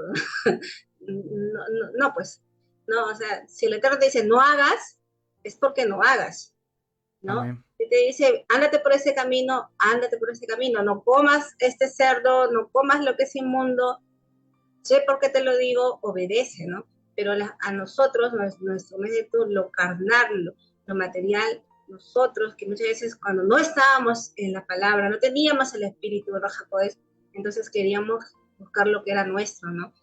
Por eso cuando vemos en Ezequiel capítulo 36, me gustaría leerlo, Ezequiel 36, más 36, acá vamos a leerlo. ¿Qué es andar también en el espíritu? ¿O para qué el Eterno envía el Ruach HaKodesh? Dice, os daré corazón nuevo y pondré espíritu nuevo dentro de vosotros y quitaré de vuestra carne el corazón de piedra y os daré un corazón de carne y pondré dentro de vosotros mi espíritu y haré que andéis en mis estatutos y guardéis mis preceptos y los pongáis por obra. Amén. El Eterno envió su espíritu, su Ruach HaKodesh, para que nosotros guardemos sus mandamientos, sus preceptos. Cuando yo estaba en una iglesia cristiana, veía mucho que las personas podían saltar y hablar en lenguas y tantas cosas, que muchas veces sí, el Eterno te podía haber tocado, pero ¿cuál era el fruto de lo que tú decías, estar en el espíritu? Muchas veces escuchaba yo a las personas que de repente no iban, no sé, faltaban al culto un día, porque en esta iglesia donde yo andaba, eran de lunes a domingo, o sea, no dejábamos de ir, ¿no? Porque si no ibas a la iglesia central, ibas a un anexo, entonces toda la semana estabas ahí, y si tú faltabas un día, ya está carnal, ¿no? No está espiritual. Entonces, ese era el contexto de que uno tiene cuando es cristiano, ¿no? El carnal ya no faltó, no ha ido al culto, qué sé yo, no ha hecho la actividad, ya está carnal. No, ¿qué es el ser espiritual, no? Yo pondré mi espíritu para que tú guardes, dice, andéis en mis estatutos y guardéis mis preceptos y los pongáis por obra. ¿Y dónde podemos encontrar cuáles son sus estatutos, sus preceptos? En la instrucción, en la Torá. Entonces, eso es bueno decirlo, ¿no? Porque muchas veces hemos confundido, y obedecemos más los mandamientos del hombre, dictados por una iglesia, dictados por los conocidos padres de la iglesia, y tantas tradiciones que hemos cargado a nivel de todos estos años, nuestros prácticamente 2000 años, en vez de ir a la instrucción, de buscar lo que el Eterno le agrada, ¿no? Y vemos hoy día, pues, que muchos que dicen amar a Yeshua, a Jesús, no vemos como hoy día celebran fiestas paganas, celebran fiestas que no son agradables al Eterno. Y como había leído un post que decía, si tú no lo haces, yo lo hago para Cristo. Pero es igual, ¿no? El Eterno dice, no tomes esto porque me desagrada, yo quiero que tú me obedezcas, que obedezcas mis preceptos, mis mandamientos. No sé qué puedes decir, hermano Bastián. Juan 14:23. El que me ama, mi palabra guardará, y mi Padre le amará, y vendremos a él y haremos morada con él. ¿Con quién Dios va a hacer morada? ¿Y con quién Yeshua vendrá? Con su Padre. ¿Pero con quién? El que guarda mi palabra. Amén. Lo que usted está diciendo. Entonces, ¿en quién está la bendición? En nosotros, que nos abstenemos de hacer lo que el mundo hace y guardamos su Torá. La senda antigua, porque esa es la senda antigua bíblica. No es andar con un banjo o andar como los pentecostales, con la falda bien larga y la lengua larga y el pelo largo. No, no, no. Eso no es la senda antigua. Tú puedes complementar eso, obviamente. Puedes sacar buenos principios de las iglesias que tú sacaste, sacar lo bueno. Porque la santidad externa también es importante. Pero lo importante y lo más relevante es lo que está escrito en la palabra. Eso tenemos que ejecutar. Y vuelvo, reitero, no va a ser solamente con tu fuerza, va a ser el Espíritu del Eterno que te va a ayudar. Dice el Señor que no te ha dado un mandamiento difícil. No está al otro lado del mar, no está abajo del agua, ni arriba en los cielos, sino que delante de ti y en tu corazón está esa palabra. Y eso está en Deuteronomio 30. También lo dice en 1 Juan 5, 2, 3. Pues este es el amor a Dios, que guardemos sus mandamientos, y sus mandamientos no son gravosos, no son difíciles. Pero ellos vienen y dicen y se llenan la boca diciendo que nadie puede guardar la ley, contradiciendo las mismas palabras que el Eterno estipula en su palabra. Entonces, en eso yo puedo concluir. Son excusas que la gente no quiere guardar la palabra, quiere vivir su vida conforme a la voluntad permisiva de Dios, conforme a su carne y no conforme a lo que Dios estipula por su espíritu, la voluntad perfecta de Dios. Amén. Vemos como se excusan, ¿no? Que muchos dicen, como decías tú, no, guardar los mandamientos, o yo escuché a un pastor que también es de esta iglesia muy reconocido, que decía, no, era una ley de esclavitud, una ley que era una carga, decía él. Y yo me ponía a meditar hace 2 o 3 semanas, y decía, yo siempre lo escuchaba, y sé por qué no entendía, ¿no? ¿Por qué no entendía? Y cuando uno va y estudia la palabra, vemos que no es difícil. Deuteronomio capítulo 30, como dices tú, no es difícil, ¿no? El descansar un día, el descansar para el Eterno, no es difícil. Amar a tu prójimo como a ti mismo y amar al Eterno, ¿no? Sobre todas las cosas, con todas nuestras fuerzas. Y que es el amar al Eterno, es honrarle, estar en sus santas convocaciones, ¿no? El decir, esto no es del Eterno, yo voy a obedecer tu palabra, como lo dijo Josué, como lo dijeron muchos en la palabra, que decidieron seguir al Eterno, ¿no? Y si alguno dice que me ama, mi palabra guardará y mi Padre le amará. Y estas palabras, dijo Yeshua, no son mías, sino de mi Padre que me envió. ¿Y cuáles son las palabras del Padre? Porque muchos dicen, no, esa es la ley de Moisés. Es que las personas piensan que, a Moisés se le ocurrió y agarró un libro y comenzó a escribir lo que se le venía en la mente. No, el Eterno le dio su Torah, su ley, su instrucción a Moisés, ¿no? Salió de él, de su corazón. Si nosotros leemos el Salmo 119, vemos todo lo que se habla de la ley, de la instrucción, que su ley es verdad, que su ley es eterna, que es hermosa, que es preciosa. Entonces vemos que no es una carga, sino que es un regalo. Y una de las textos que me gusta mucho es que es, dame, hijo mío, tu corazón y miren tus ojos por mis caminos. ¿Cuáles son sus caminos? Es esa instrucción que él nos dio, ¿no? A veces cuando escuchamos la palabra ley, muchas veces es como que es pesado, ¿no? Sí. Me quieren poner hasta acá nomás, ¿no? No, eso es lo que nos han traducido a nosotros, pero la instrucción, la Torah es la instrucción de un padre a su hijo. En ese Exactamente. caso, dio esa instrucción a Israel. Amén, mi hermano.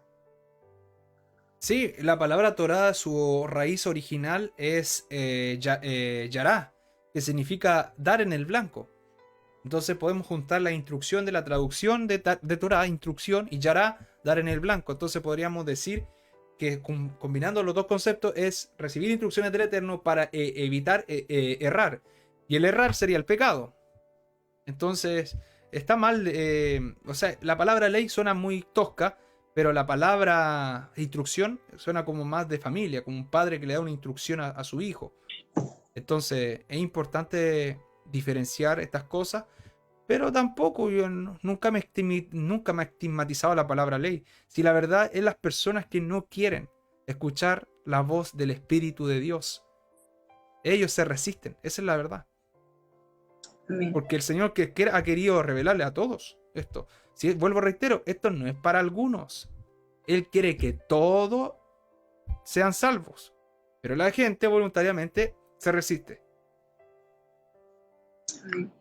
Hermano, me gustaría que pudiera más o menos hablar un poquito más ya antes de terminar, sobre por qué, porque muchos dicen, no, ya cuando vino Yeshua, Israel ya estaba todo unificado.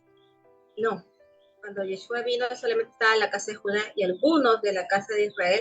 ¿Y por qué podemos determinar que no? Nosotros vamos al libro de Ezequiel y vemos qué condiciones se tiene que dar para que ya cuando el Eterno venga y reúna a Judá y reúna a Israel. Me gustaría que hablara un poco de esto, de Ezequiel 37. Perfecto. Sí, Ezequiel 37, vamos a la escritura. Ezequiel 37, claramente ahí sale. Usted ya leía, no sé si lo leyó, sobre el Valle de los Huesos Secos. No lo llegamos a leer, lo he puesto para... Sí, es un poco largo, pero para hacerlo bien resumido, la casa de Israel estaba muerto como un valle de huesos secos. El Señor le dice a Ezequiel que profetice, y para que se levante esos huesos y se levante ese ejército, empieza a ver salirle tejidos nerviosos, órganos, y se le cubre de piel. Finalmente el Señor le dice, profetiza que venga el espíritu. Viene el espíritu y toman vida. Y le pregunta a Ezequiel, ¿quiénes son esos huesos secos? Y el Señor le responde, es la casa de Israel. El valle de huesos secos es la casa de Israel, no la casa de Judá. La casa de Israel somos nosotros. Es usted y yo. Que ahora estábamos muertos en delitos y en pecados, como lo dice Efesios 2, pero ahora estamos vivos por medio del Señor. Luego de esa restauración, el Señor se encarga de reunir a Judá y a Israel. Ahí viene la profecía de los dos palos.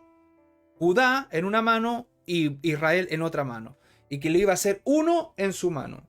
Y esa es la profecía, la segunda parte de la profecía de Ezequiel 37, que todavía no ocurre. Eso va a ocurrir en el milenio. ¿Por cómo podemos concluir eso? Porque lo dice, dice el verso 24. Mi siervo David será rey sobre ellos, y todos ellos tendrán un solo pastor, y andarán en mis preceptos, y mis estatutos guardarán y las pondrán por obra. Y habitarán en la tierra que di a mi siervo Jacob, en lo cual habitaron vuestros padres. En ella habitarán ellos, sus hijos y sus hijos, para siempre. Y mi siervo David será siempre de ellos para siempre. Y haré con ellos pacto de paz. Pacto perpetuo seré con ellos, y lo estableceré y los multiplicaré, y pondré mi santuario entre ellos para siempre. Miren lo que dice el verso 27. Estaré en medio de ellos en mi tabernáculo, y seré a ellos por Dios, y ellos me serán por pueblo. ¿Se acuerdan la definición de eso? El pacto. Y sabrán las naciones que yo, el Señor, santifico a Israel, estando mi santuario en medio de ellos para siempre. Por lo tanto, esa reunión va a ocurrir todos sabemos cuándo, cuando Yeshua comienza a gobernar en Israel, porque el David que habla ahí es Yeshua, ese David, el linaje de David.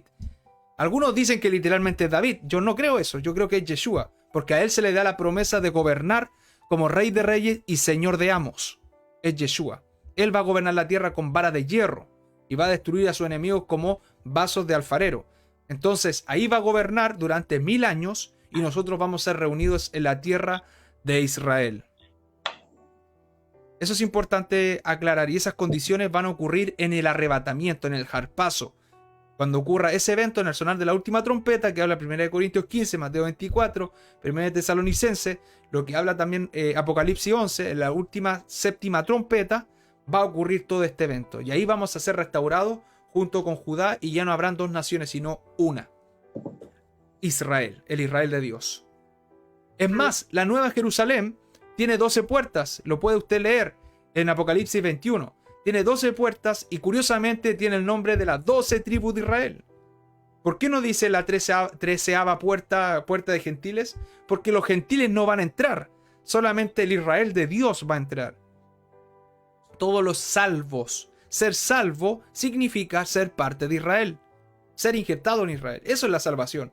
No es que tú cuando mueres te vas al cielo y te salen alas y fumas un puro y estás sobre una nube voladora. No, eso no es salvación. Salvación es ser injertado en Israel. Eso es un salvo.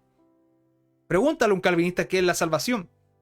Te dan te leen libros, puras palabrerías, pero nunca te dan al clavo lo que enseña la Biblia. La Biblia te enseña que la salvación es ser Israel, el Israel de Dios. Y eso es por gracia. Amén, amén. Esperamos eso y vemos cómo la palabra nos determina. Hemos leído, se puede leer capítulos enteros y uno va descubriendo la palabra como es. No es necesario sacar, este texto me gusta, este no, como antes teníamos, ¿no? Antes se armaba una doctrina de textos y fuera de contexto, y muchas veces se predicaba y solamente se agarraba un texto y lo demás lo desechaban. Entonces vemos cómo ahora podemos leer la palabra con esa claridad que el Eterno nos da. Complementarla. ¿Sí? Complementar la palabra. Antes no podíamos hacer eso. No entendíamos nada de las profecías, nada. No entendíamos. ¿No? Cómo el Eterno nos da luz. Hermano, sé que el día de mañana van a hacer una transmisión. Me gustaría que hablara un poquito sobre el tema. Ayer fue que estaba hablando sobre por qué no celebrar Navidad. Me gustaría que hablara como una introducción, ya que mañana usted va a hablar del tema cuándo verdaderamente nació Yeshua. Porque justo estaba viendo en los comentarios del Facebook y decía, no, él nació en abril, no, que el 25 de diciembre, no, que no, a veces y muchos decían, no se conoce cuándo nació. Entonces trataba de comentarle y explicarlos, y muchos se hacían esa pregunta, cristianos en ese caso eran cristianos, porque me decía, si tú no celebras la Navidad, yo sí, ¿no? Y decía, ¿y por qué no celebrar el verdadero día donde él nació, ¿no? Y él nació en una fiesta solemne, y es una fiesta que el Eterno nos manda a guardar cada año, ¿no? Es una fiesta hermosa. Me gustaría que pudiera comentar un poco sobre esto. Sí, bueno, la enseñanza fue el viernes. A comienzo del Shabbat comenzó la enseñanza sobre la Navidad. Hablamos desde un punto de vista interno, lógico. Hablamos solamente de lo que está escrito en la Biblia. Establecimos algunos principios y reglas, como por ejemplo que el corazón es engañoso y perverso, como lo dice Jeremías 17, verso 10, como lo dice Mateo capítulo 15, entre otros textos. También establecimos en esa enseñanza que Dios es un Dios inmutable, que Él no cambia y que no tiene sombra de variación, por muchos textos como Malaquías capítulo 3, verso 6. Entonces, ¿por qué hablábamos todo eso? Porque el hombre es engañoso, o sea, el hombre quiere seguir su corazón, el hombre quiere hacer lo que le viene a su mente, pero eso es lo que nos dice el mundo: sigue tu corazón, sigue tu intuición.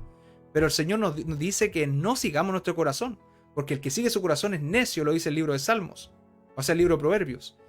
Entonces el Señor quiere que escuchemos su voz, que escuchemos su palabra, que hagamos caso a lo que está escrito. Y establecimos que en Deuteronomio 12 y en Jeremías capítulo 10 se establecen claramente de parte de Dios que nosotros no podemos adorar a Dios como los paganos adoran a sus dioses, cristianizando o espiritualizando una fiesta que es pagana para adorar al Eterno. Lo hizo Israel con el becerro de oro. ¿Usted sabía que Israel no adoró al becerro de oro, sino que adoró a Dios por medio del becerro de oro, violentando el segundo mandamiento de no hacerse imágenes y esculturas para adorar a Dios, porque Él no las tolera?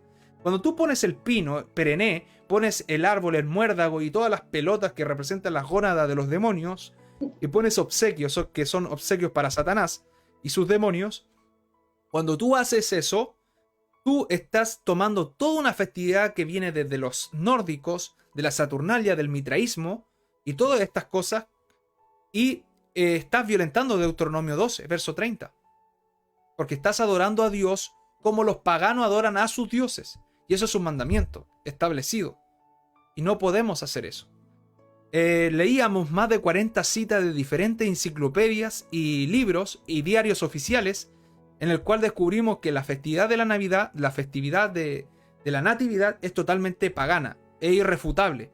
Los datos duros y las fuentes, ninguna se contradecía, todas se complementaban, y curiosamente, y lo irónico, que todos son de fuentes teológicas. Ni siquiera los teólogos creen en sus propios libros que escriben. Eso, lo que habíamos hablado, y descubríamos que era como lo que dice Judas, capítulo 1, que es andar en el camino de Caín. El camino de Caín es la adoración falsa, porque Caín adoró a Dios a través de la ofrenda que le dio, pero no era la perfecta voluntad de Dios. La que hizo Abel fue la correcta, fue el olá con un minjá, pero a Caín solamente dio un minjá, una ofrenda vegetal.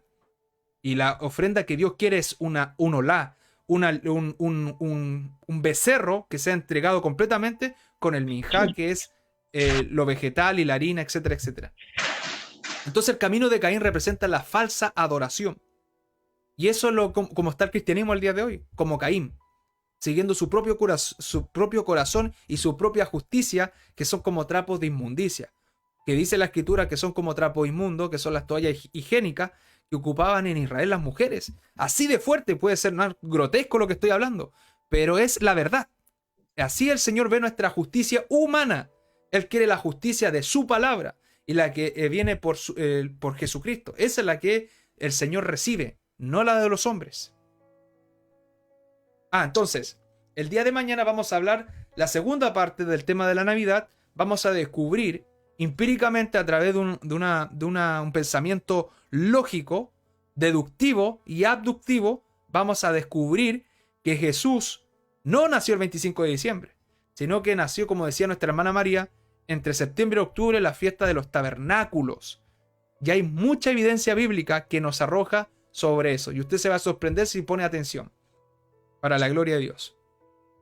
Amén. Me gustaría leer los textos que citaste para que las personas que lo están escuchando dicen: guárdate pues, Deuteronomio 12:30, guárdate pues que no tropieces yendo en pos de ellas, después que sean destruidas delante de ti. No preguntes acerca de sus dioses, diciendo: de la manera que servían aquellas naciones a sus dioses, yo también les serviré. No haréis así a Adonai tu Elohim, porque toda cosa abominable que Adonai aborrece hicieron ellas a sus dioses, pues aún sus hijos y sus hijas quemaban en el fuego a sus dioses. Y en estas fechas, en esas fiestas, se quemaban a los niños que habían tenido un año antes, 9 meses antes, ¿no? Y hacían cosas abominables. Y muchas veces, como dice el Eterno acá, dice: no preguntes, no preguntes sobre lo que ellos hacían a sus dioses. Sin embargo, vemos cómo hoy en día el mundo agarra eso, que lo podemos ver en videos, en enciclopedias. Uno tiene internet, busca Wikipedia, lo encuentra y ve que estas prácticas antiguamente eran y son satánicas, pero esas prácticas que son satánicas hoy la toman desobedeciendo el mandamiento para querer, dice, ¿no?, honrar al Eterno. Vamos a leer lo que dice Jeremías 10:3, dice: capítulo 10. Claro, las costumbres de los pueblos son vanidad, porque leña del bosque cortaron, obra de mano de artífice con buril. Con plata, oro lo adornan, con clavos y martillo lo afirman para que no se mueva. Derechos están como palmeras y no hablan. Soy envados porque no pueden andar, no tengáis temor de ellos, porque ni pueden hacer mal, ni para hacer bien tienen poder. No hay semejante a ti, oh Adonai, grande eres tú y grande tu nombre en poderío. Si nosotros vamos al hebreo y buscamos, vemos que ellos cortaban un árbol, prácticamente esta era la fiesta Tamuz, ¿no? Ponían sus regalos y le echaban a Tamuz y lo ponían derecho, dice, ¿no? No es que agarraban el árbol y hacían una imagen, que sí también se hacía, pero el culto a Astoret no es que era una persona, sino que era el árbol, que hoy se conoce como la Navidad, que lo ponían y se hacían ese culto a Astoret. Y es lo que muchas veces hoy en día se hace por desconocimiento, o si ya lo saben, muchas veces se dice: no, yo lo hago para Dios. Dios conoce mi corazón. En realidad, si uno conoce, sabe que el corazón es perverso, que muchas veces le gusta la idolatría, que le gusta lo pagano, lo mundano. Y nosotros podemos ver, ¿no?, cómo también el fruto de esta fiesta, que muchas veces hay tragedias, accidentes, y vemos también en las mesas, ¿no? Vemos cómo en las mesas hay platos que son inmundos, porque se cocina el lechón, se cocina cosas inmundas, cosas que al Eterno no le agrada. Cuando nosotros vemos a Isaías 66, versículo 17, vemos como cuando Yeshua viene ya a hacer venganza contra sus enemigos, él desarraiga a todo aquel que no guarda Torah, y aquellos que comen carne de cerdo, ratón, hacen brujería, él los va a desarraigar. Isaías 66. Amén. Entonces, ¿cómo nosotros podemos decir: no, tenemos a Jesús, que es el Dios misericordioso, que nos perdona todo, un Dios permisivo? No. Cuando Yeshua viene, él viene a desarraigar a todo pecador, a todo transgresor de la Torá, de la ley, de la instrucción, que no guarda sus mandamientos, lo va a sacar de la tierra. Entonces tenemos que tener temor del Eterno para poder ir a la palabra y comenzar a guardar la instrucción Amén, mi hermano. Ha sido una bendición poderlo tener acá. No sé, algunas palabras, últimas palabras ya para poder despedirnos. Y el día de mañana vamos a estar también ahí en este video que va a ser. Muchas gracias, hermana. Quiero agradecer al Eterno primeramente y a usted por permitirme estar en esta plataforma. Yo sé que fue de bendición. Yo creo que muchos hermanos fueron edificados y otros no tanto, porque el Señor le entregó una palabra a Jeremías: edificar y talar y destruir. No solamente estamos para edificar, sino también para destruir, y en el buen sentido. ¿Para destruir con qué objetivo? Para edificar bien. Esa es la palabra que se le fue entregada a Jeremías. Muchas veces no venimos a edificar, sino a talar, a cortar lo que está mal edificado, para volver a edificar como corresponde. Que el Eterno les bendiga, les guarde, y que el Señor haga resplandecer su rostro sobre toda la vida de los hermanos que escucharon y hermanas que escucharon este mensaje. Muchas gracias, hermana María, que el Señor te bendiga a ti, a tu esposo, a tus hijos, y bueno, muchas gracias. Amén, hermano. El Eterno le bendiga mucho, siga haciendo la obra que está haciendo. De verdad que para mí ha sido una motivación cuando lo comencé a escuchar, y creo que fue mucho más cuando me enteré que era justo de la iglesia que yo también había salido. Dije, o sea, como que ahí no hay algo. Entonces, como el Eterno está tocando las vidas, el Eterno los está usando, los sigue usando, y sigue usando a aquellas personas que quieren agradar al Eterno, guardar la Torah como es, que puedan venir a la instrucción. También nuestro hermano Bastian da lives por TikTok, en Bastian Nevera, ¿verdad? Lo tienen también en Facebook, lo pueden buscar, y si gusta también conversar con el hermano, es una gran bendición. Si gusta también con nosotros, que también tenemos un grupo acá en Perú, que estamos estudiando Torah, la instrucción, no tradiciones, no libros, no Talmud, no Cábala, siempre les digo eso. Vamos a la instrucción, vamos a la Torah, a donde el Eterno nos manda, su palabra. Entonces, hermano, cualquier duda, qué sé yo, si estás preguntando algo, acércate. Está mi esposo, la hermana Mónica, estamos ahí, un grupo de hermanos que estamos buscando al Eterno, tratando de agradar al Eterno y tener esas dos condiciones, tener a Yeshua y tener la Torah, porque esta es la novia que va a ser guardar en medio de esa tribulación, que ya estamos pronto, ¿no? Porque ya se está viendo esta restauración, se está cumpliendo ya esta promesa, esta profecía, y ya está mucho más cerca la venida de nuestro Yeshua. Amén, mis hermanos, que el Eterno los bendiga mucho. Amén. Amén, hermano Bastián. Amén, hermana. Que el Eterno les bendiga. Shalom. Amén. Shalom, shalom.